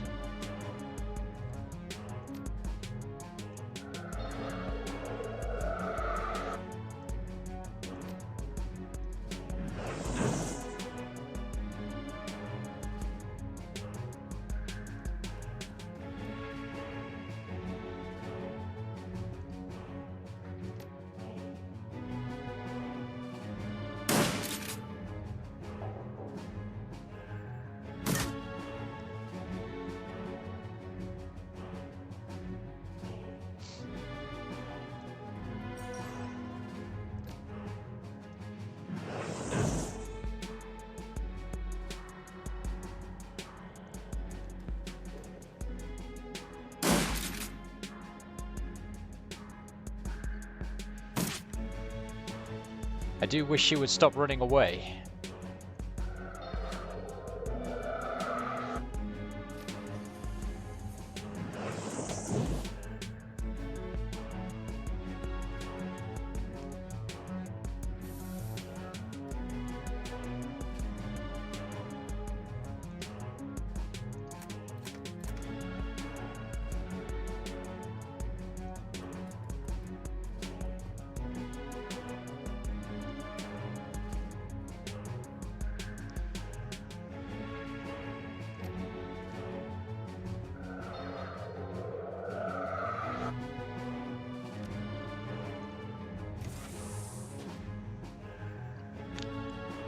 Hello, Enforcer.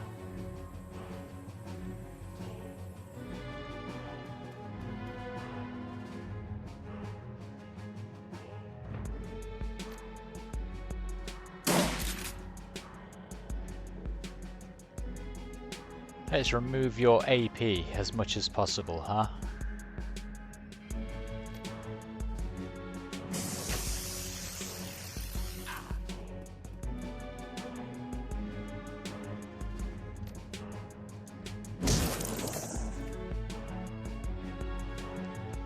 Lovely.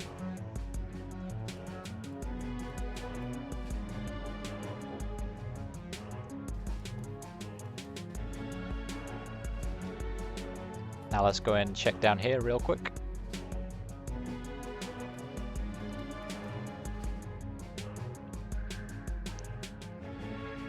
I think there's nothing. To the streets.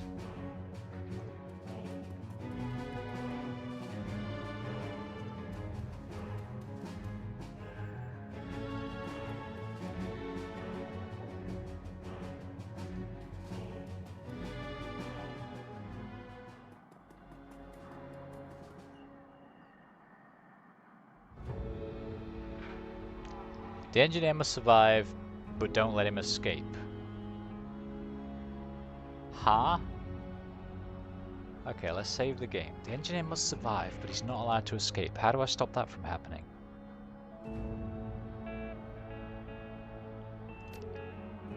Let's give myself haste. Run over here.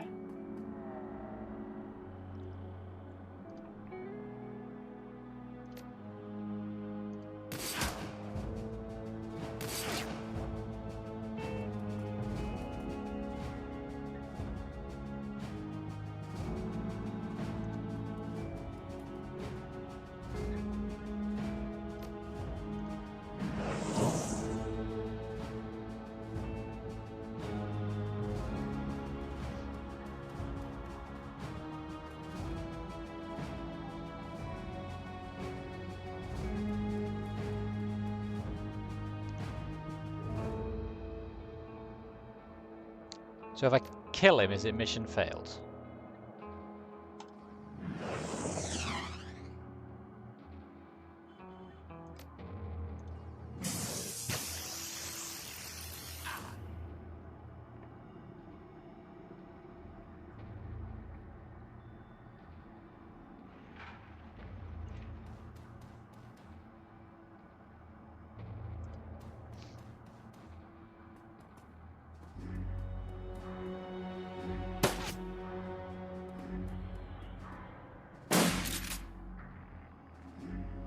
Alright, this is for science.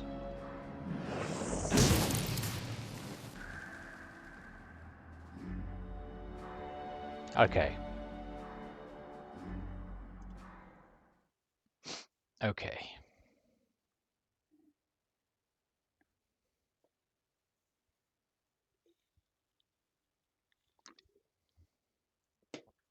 So he definitely needs to survive. How do you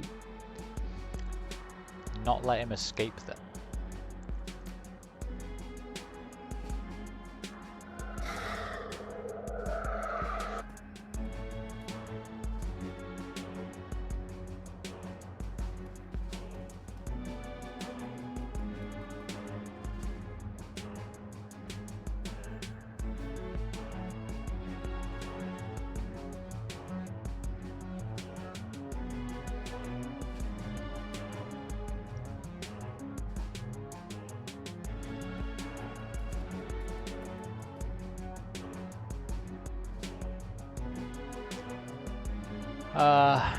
That was an accident. She might be able to shoot him from here though, she can.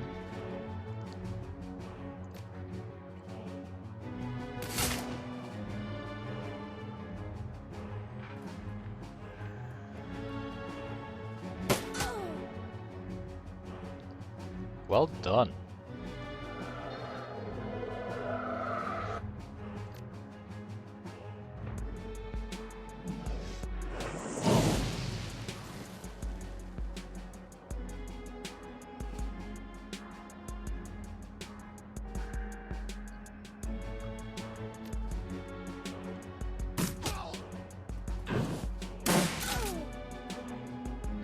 Well done again, with a shotgun at that distance, Christ. Colour me impressed.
I am so fucking confused. What are we supposed to do? Oh, the fucking... yeah.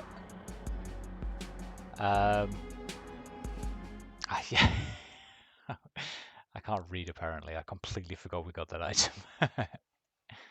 Oopsie.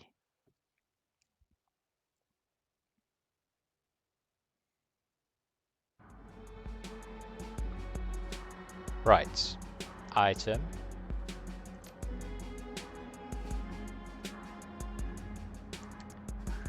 So quite frankly,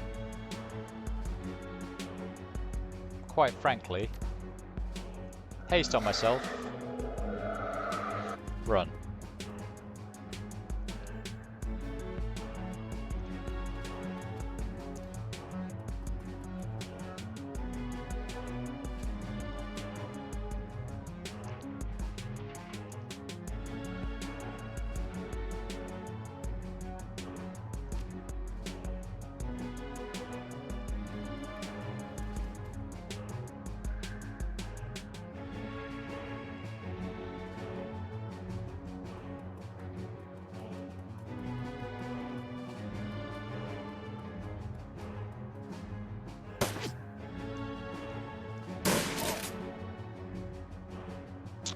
Well done. It was very well done. I am, however, moving up here too, and then I'm gonna use this shit on you.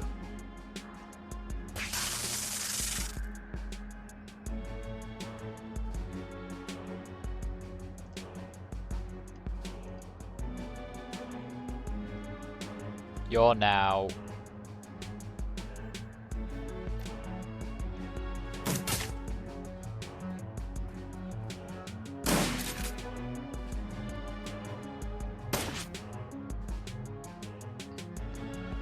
Right, back to Wolf. You heal all of that shit off yourself.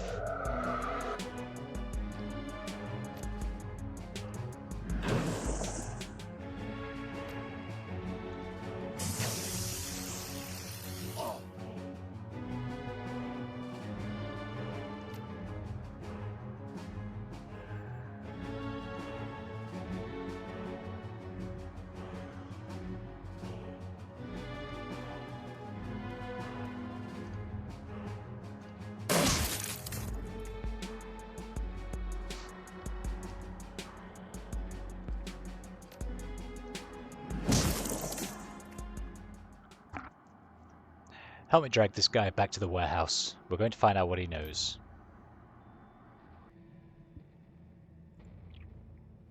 The engineer lies splayed out on the ground, his body trembling violently. Igo shoves a bottle up his nose and squeezes.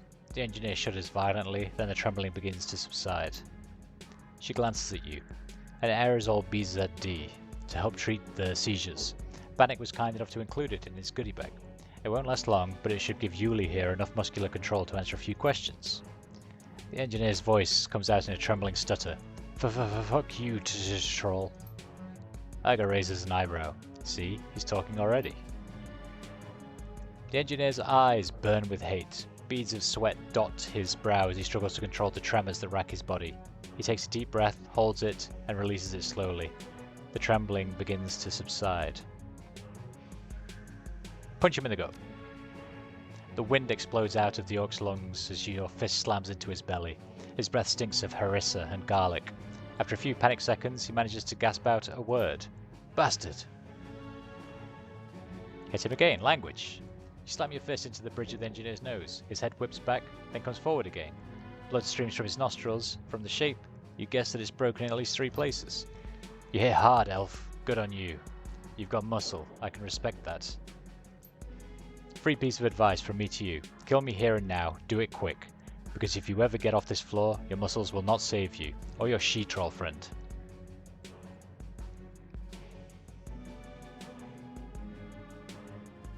I admire your optimism. You're not going anywhere, friend. He's right, you know. You're completely at our mercy. So tell us, Yuli, whose payroll are you on? She grabs a fistful of the orc's hair and lifts his head. Her face is inches from his. Tell us who sent you to Shatnest. There's a long pause. Eventually the engineer looks away. Alright, you want to know so badly, I'll tell you. Taminus was sent me here. They want to use Shatness as a base of operations in Berlin. Our point of contact is a ghoul named Beetle. There, you got your intel. Now set me free or kill me. You, Lee. You wouldn't roll over an employer that easily. Your rep tells me that much. No?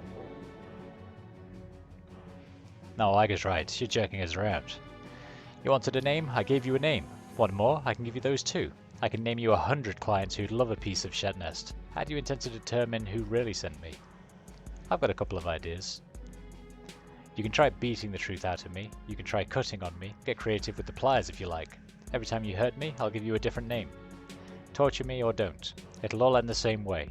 I'll be dead, you'll know nothing for certain, and my clients will move ahead on schedule.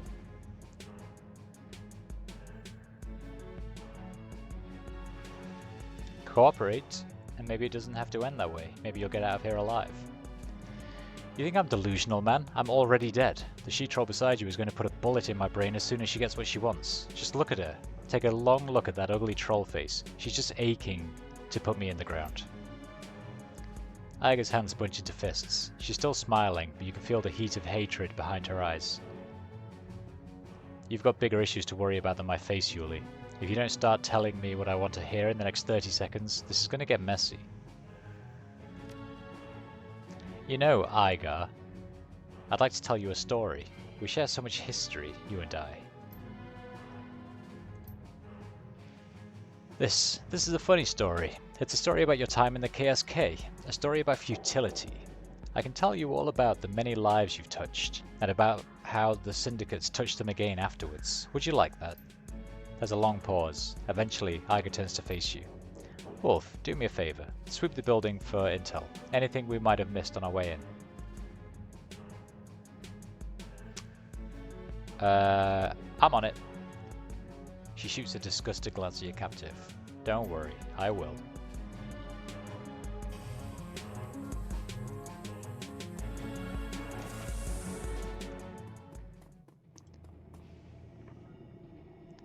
The broken body of a human man lies on the floor. His face is a mess of fresh cuts and congealing blood, and his head is oddly deformed. Despite his wounds, his mouth is twisted into a macabre smile. Judging by the shape of the Ganger's head, you guess that his skull has been fractured in at least 3 places. The center of his forehead is particularly gruesome. It looks soft, as though the skin was stretched like a tent between shards of broken bone. Looking up, you can see a great smear of gore on the door of the room that you found him in. The implications are clear. This man bashed his own head in trying to get out, and he did it with a smile on his face. His hands are badly broken too. You've seen these sorts of injuries after bare-knuckle fistfights, but never anything this severe. This man punched something hard, and went on punching until his hands were reduced to useless slabs of meat. All these symptoms point to one thing. Something drove this Ganger into a homicidal fury, and that fury didn't die out until he died. You've heard of pharmaceuticals that cause this sort of reaction. PCP, Datura, subsidized cathinones. But without a lab test, there's no way to say for sure what drove him to this.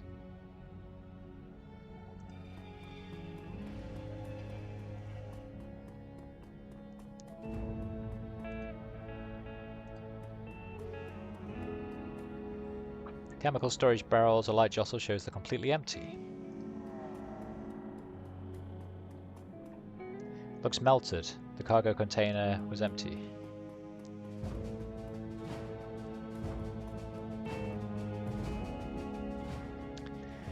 This generic courier drone has been snapped together out of prefab parts from a dozen different manufacturers. It's a cheap utilitarian thing, remarkable only in that it's so incredibly plain. A half-bright teenager could cobble something like this together in an afternoon. The drone sits in a charging cradle, its turbofan unpowered, a cheerful green light blinks on its front panel to remind you that it's still active. You can see the silhouette of something under the flimsy plastic dome of the drone's cargo compartment. Whatever this thing was here to deliver is still carrying it.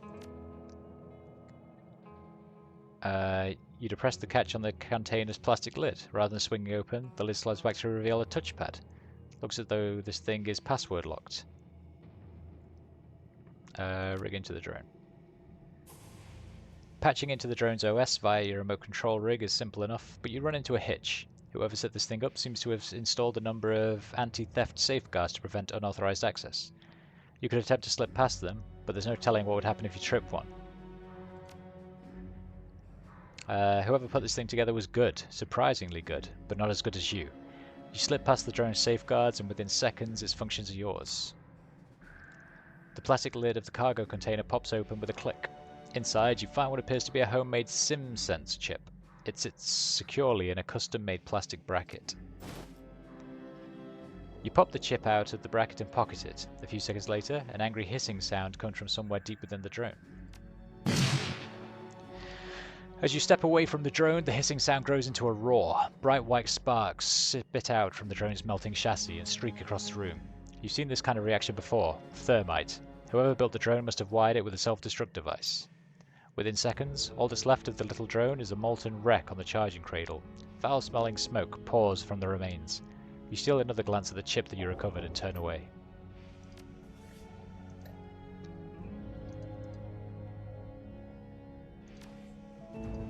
But what is it?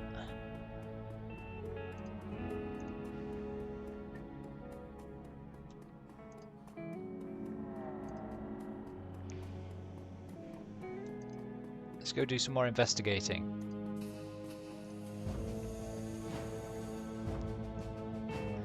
There's a small ledger lying on this crate. The cover is cheap leatherette and the paper is tissue-thin newsprint. The pages are filled to overflowing with handwritten text. You don't recognize the language, but judging by the accent marks, you guess it's a Scandinavian tongue.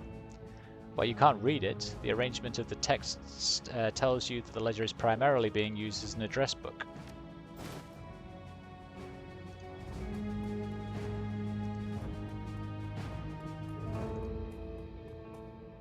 Forklift tires are flat. Looks like it hasn't been used in years. Is that it? Seems so.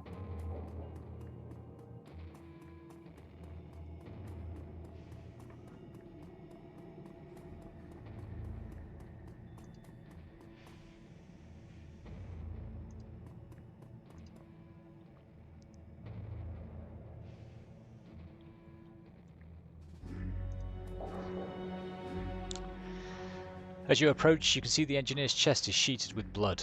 Most of it seems to be streaming from his nose, which has been crushed into a wad of bloody meat. Iga turns to face you. Her bunched fists are dripping red. Find anything? She speaks to you through clenched teeth. Her voice sounds strained and her cheeks are flushed. Thought you said we weren't going to resort to torture. This isn't torture, it's justice.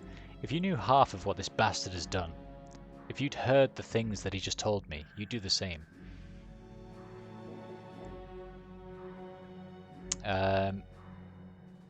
Fair enough. Don't get carried away. We need him. She pauses, then turns away. Just tell me what you found. Yes, please. Enlighten us.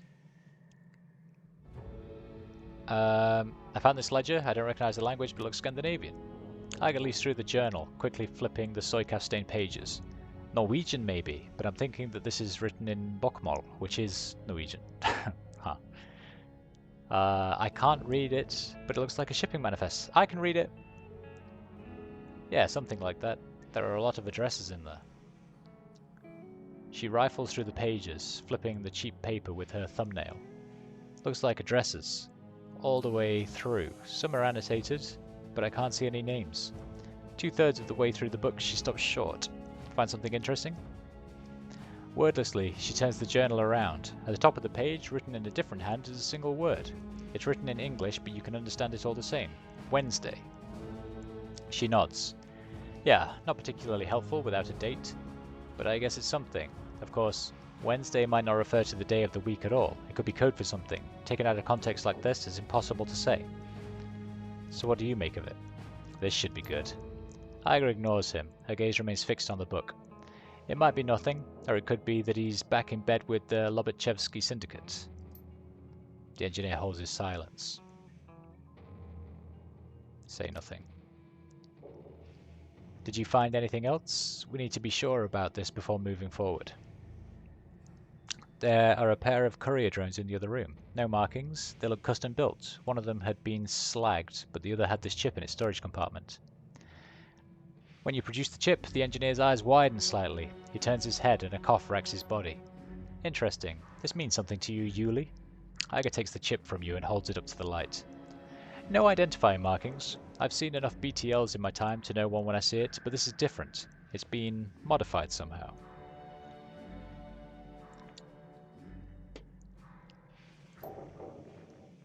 Go ahead and slot it, bitch. It'll take you on the ride of your life. Iger raises an eyebrow. Smack him for me, will you? I'm busy. Your fist connects with the ruined meat of the engineer's nose. He coughs, chokes on his own blood, and then spits a wad of it onto your chest. You don't know what you're doing, slag. He spits the word out like venom. His eyes are locked on the chip in Iger's hand. Slowly, he licks his lips. You don't deserve to touch that chip. I think you're right, Iger. Our friend here's an addict. The engineer glances at you with a snarl. Fuck you. The thing is, I know our friend's rep, and I'm telling you, he's much too careful to get himself addicted to Sims. She glances at the engineer. His eyes are locked on the chip. If these things have him hooked this badly, they must be even more addictive than standard BTLs. This wouldn't be the first time that something like this hit the streets. Talk with enough Sim junkies and you'll hear all about it. Interesting. Tell me more. There's a sort of legend out on the streets, the ultimate high. They call it 2XS. Never heard of it. Supposedly, it hit the streets of Seattle a couple of years ago. It vanished after a couple of months. There one day, gone the next. Nobody knows why. Scary stuff. I haven't heard rumors of anything like that around here, thank God. I'm not saying this is 2XS or even anything like it, but there are Sims out there that are even stronger than BTLs. It's possible that this is one of them. She turns to face the engineer. You got anything to add to that, Yuli? You have no idea how wrong you are about all of this. He struggles to rise from the floor, but his muscles refuse to cooperate. Finally, he gives up with a scowl. If I could move my arms, I'd take that chip from you and show you what it does. I'm sure that you would. Good find, Wolf. We've struck a nerve. Any other thoughts? I found a body in the other room. From the looks of him, he tried to use his head to beat down a steel-reinforced door. Interesting, but not unusual in these parts. There are all kinds of drugs that can make a person act that way, and most of them aren't hard to get in a place like Shatnest. What about a SimSense chip? Could that drive someone to do something like this? She pauses for a moment, considering. I don't see why not. It's worth checking out at any rate. Check the body and see if it had a chip jack. Just be quick about it. I don't know how long it'll be before we have company here.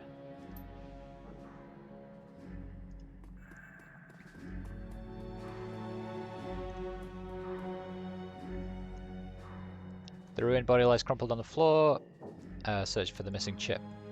Peeling back a patch of matted hair, you find something that the casual viewer would have missed. The man had a chip jack. It's a cheap model, sufficient for loading SimSense chips and BTLs, but little else. It doesn't take much effort for you to pry it open. Inside the chip jack, you find a glob of plastic. It looks as though whatever this guy was running melted down sometime after he slotted it. A chip jack like this couldn't generate enough heat to destroy a SimSense chip. The only logical conclusion is that the chip itself was wired to melt down after use. Take the burned out chip and leave.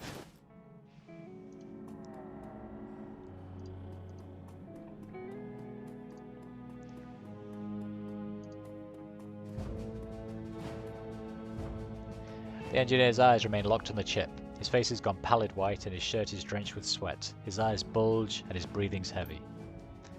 Iger glances up from your manic captive and looks you in the eye. Find what you were looking for? Yeah, I pried his chip jack open and found a blob of melted plastic inside. It was still warm to the touch.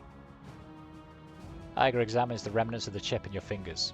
I've heard of things like this before. Single-use Sims designed to self-destruct after they're slotted. Keeps the customer from reusing the same BTL over and over again. I'd say that you found our missing chip. The ganger who slotted this wasn't blissed out like a normal sim junkie, it was almost the opposite. He looked wild like a madman.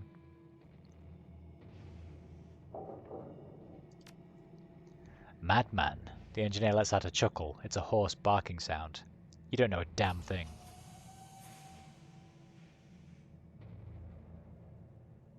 Why don't you educate us? The chip doesn't drive you insane. It opens your eyes.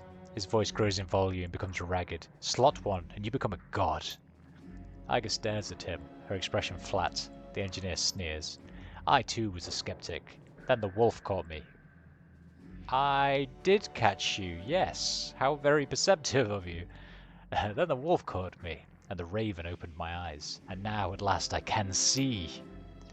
Suddenly, he lurches forward. Every muscle in his body goes tight, and the cords stand out on his neck. Give me the chip. It was promised to me. I need it. Tell us who you're working for, and it's all yours. The engineer spits out a mouthful of blood. It hits the tile floor with a sickening splat. He grinds his teeth, then snarls out a single word. Winter night. There is a moment of silence. Finally, Iga speaks. Never heard of them. Of course you haven't, bitch. If you had, you'd already be dead. They don't leave loose ends. His body begins to tremble. It looks like the drugs are wearing off. They have money, she-troll.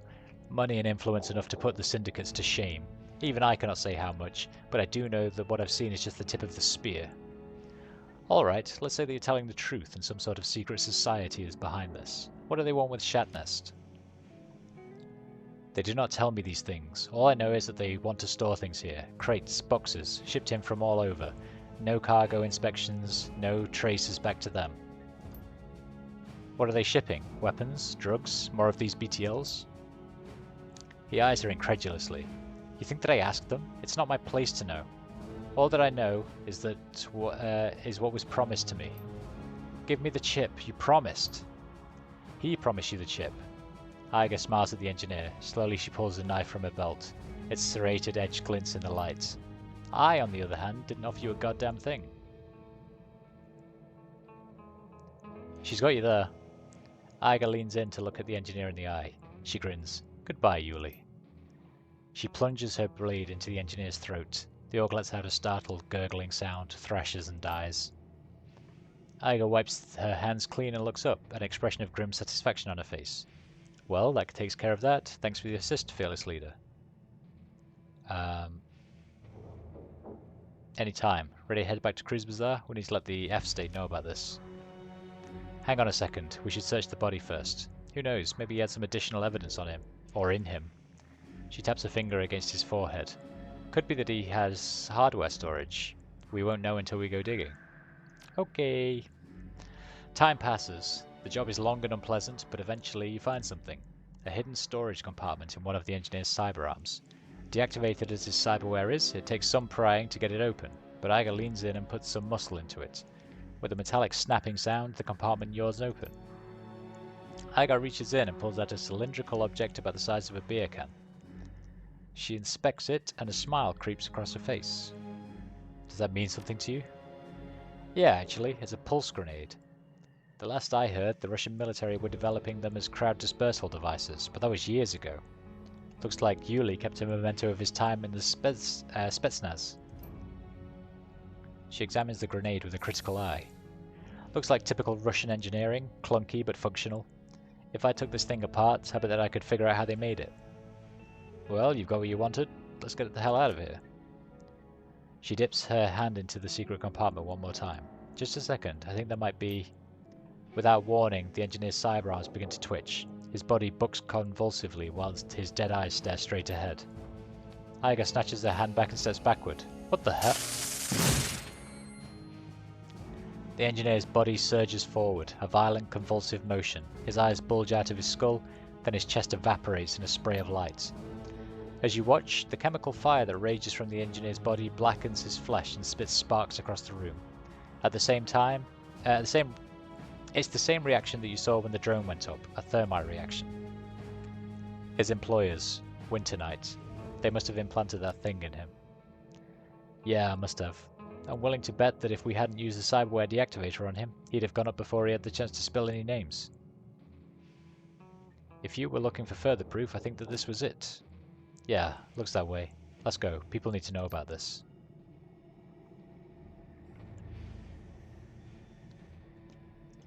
Yes, they do. Let's get out of here. And hopefully, there's going to be no bad guys that try and shoot us as we get to the exit.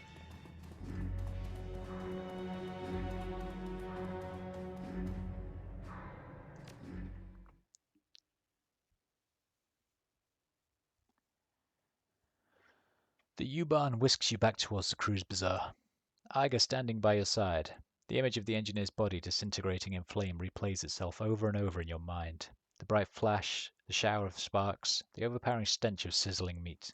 A blue-green afterimage hangs suspended in the center of your field of vision, and it refuses to be blinked away. For what Iger told you, the engineer was a menace, an international criminal at the top of his game, and as you watched, he was consumed from within by a device that marked him as disposable. The rattle of your U-Bahn car coming to a halt shakes you from your reverie. You're home.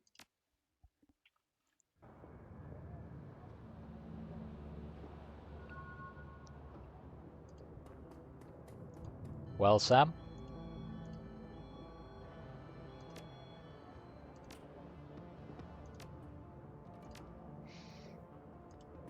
No one wants to talk to me about a goddamn thing.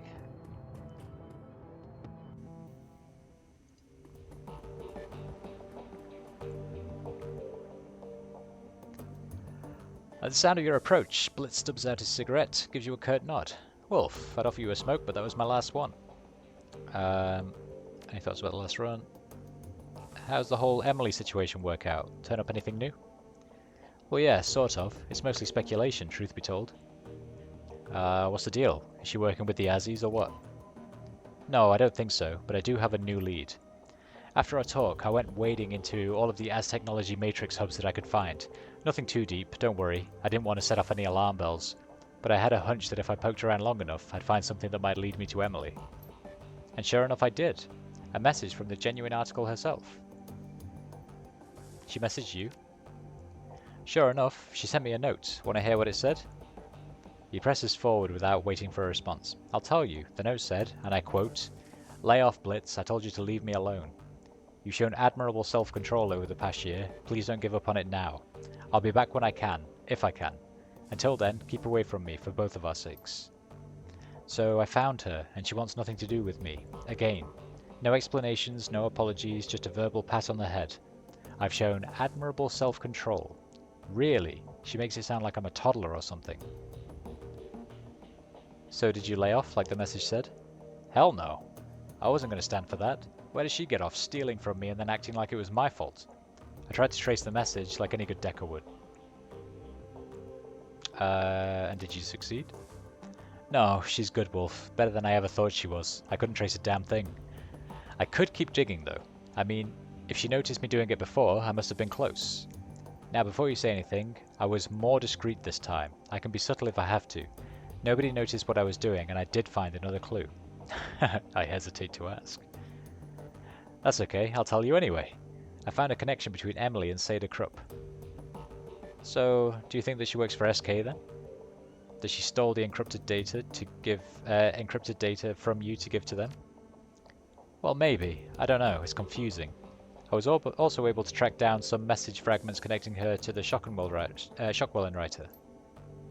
So maybe she was Seda Krupp Mole, and she got close to me so that she could, I don't know, so she could profit from my decking expertise? Maybe when she told me not to steal that data, she was using reverse psychology. That's got to be it. She must have wanted me to take it. He frowns, then shakes his head. But then again, maybe she's with Shockwellen writer. My fucking god, I can't speak. And she's screwing both with the Azzies and SK over. If that's the case, then maybe she was with me because she genuinely wanted to be. He pauses for a moment, considering. Then, all at once, he seems to perk up.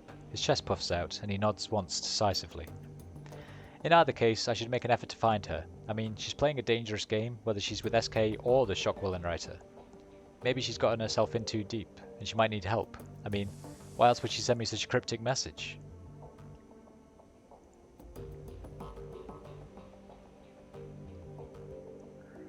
I think you should go after her. She's clearly in over her head. What if she needs you? You're right, of course. You're absolutely right. Besides, it's not like she can send me a distress call. Her communications are probably being monitored. I'll bet that she spent the whole past year waiting for me to come riding in to the rescue. Blitz claps his hands, then rubs them together. Get set, Chief. You're about to witness an event. When my gung-ho personality and legendary skills come together, the whole world stops and takes notice. I'll give you a hand. If this is as serious as it sounds, you're going to need help. No thanks, Chief. I appreciate it, though. This is something that I need to do alone. Besides which, I'm the best, remember? I know just the place to hit, that same as-technology data node that I stole the information from in the first place. I already know that I can get past the security, and my gut tells me that I'll find Emily there. Thanks for the encouragement, Chief. I knew that this was the right thing to do, of course, but you've helped to quiet any lingering doubts I might have had. He nods at you, an expression of supreme confidence on his face. And now, if you'll excuse me, I've got a damsel in distress to rescue.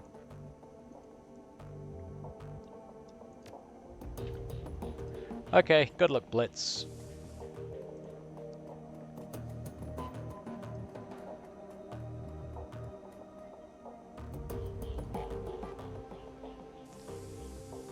Any thoughts about the last run? No. Alexander? No.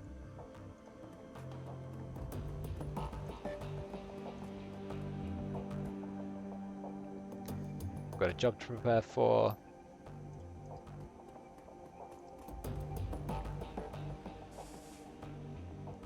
Igo welcomes you with a nod. What can I do for you?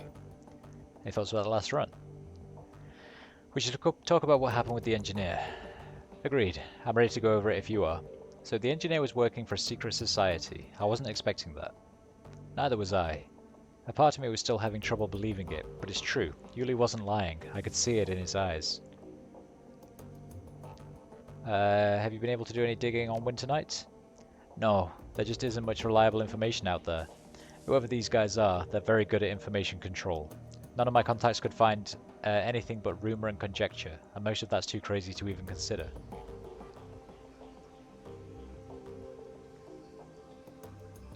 Just because it sounds nuts doesn't mean it isn't true. The world has more than enough crazy to go around.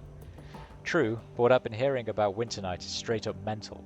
We're talking stories about magical nukes at the end of the world, Fenris shamans, Ragnarok, that kind of thing. She shakes her head. Like I said, nuts. So they are a Scandinavian corporation then, Fenris, Ragnarok.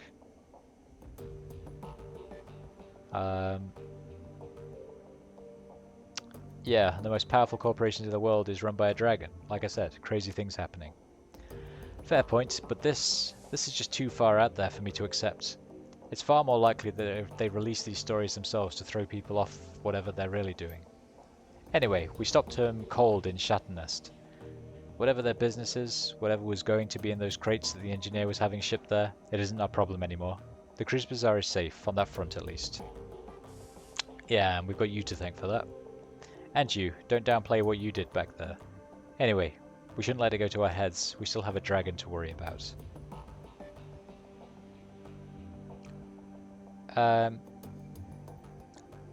You said that you thought you could reverse engineer the pulse grenade. Any luck with that? Yeah, actually, it wasn't too difficult to pull the thing apart and see what made it tick. Making one of my very own was a different story, but I got it in the end. She reaches into her desk and grabs a cylindrical object. Gently, she lifts it up and hands it to you. Meet the newest addition to my arsenal. I call it the Voltaic Grenade. It's based on the same principles as the Russian pulse grenade, but with a few tweaks of my own. Nice. You said they're designed for crowd control. Originally, yeah. Mine has a lot more bite, though. I bumped up the amperage quite a bit. When the thing goes off, it'll both shut down the nervous system and cook the organs of anyone in its blast radius. Sounds nasty. It is. You wouldn't want to be on the wrong end of one of these. For now, I've only managed to make one Voltaic Grenade. They aren't the easiest things in the world to manufacture, or the cheapest. But I should be able to scrounge up enough raw materials to put a new one together between each run. Sounds good. When I left that room to search for the clues, the engineer told you something. Something that pushed you over the edge. That son of a bitch said a lot of things. What of it?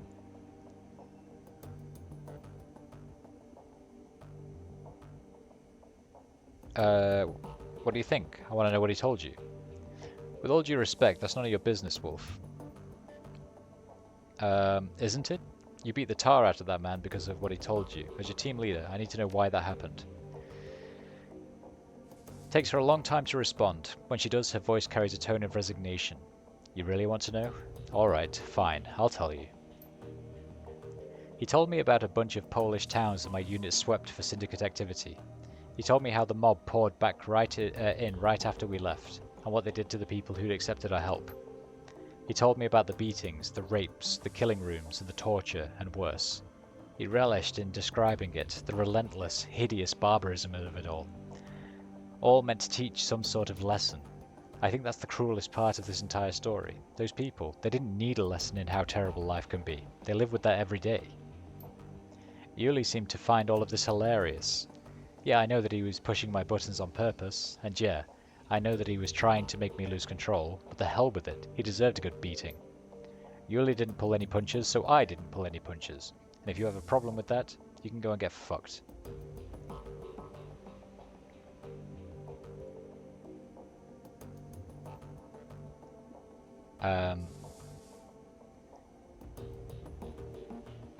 My problem isn't with Yuli getting punished, it's with the fact that you let him play you. Maybe, but I can't ignore the possibility that he wasn't playing me, that these things did happen. That'd be a bitter pill to swallow, Wolf. If I leave things where they stand, there'll always be some hope that he was lying. But if I dig into this and find that he was telling the truth, if I find out that none of what we did meant anything...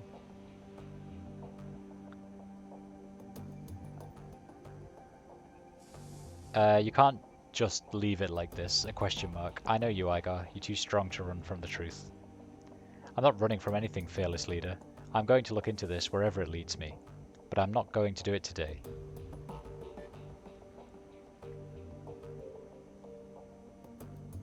When you're ready to start looking, you can call on me. I've got your back, Igar. I know, and I'm glad. Now let's change tack. Is there anything else from the run you'd like to go over? Nope. Thanks, fearless leader, both for the chat and the assist on the run. Anything else? Nothing. Cool.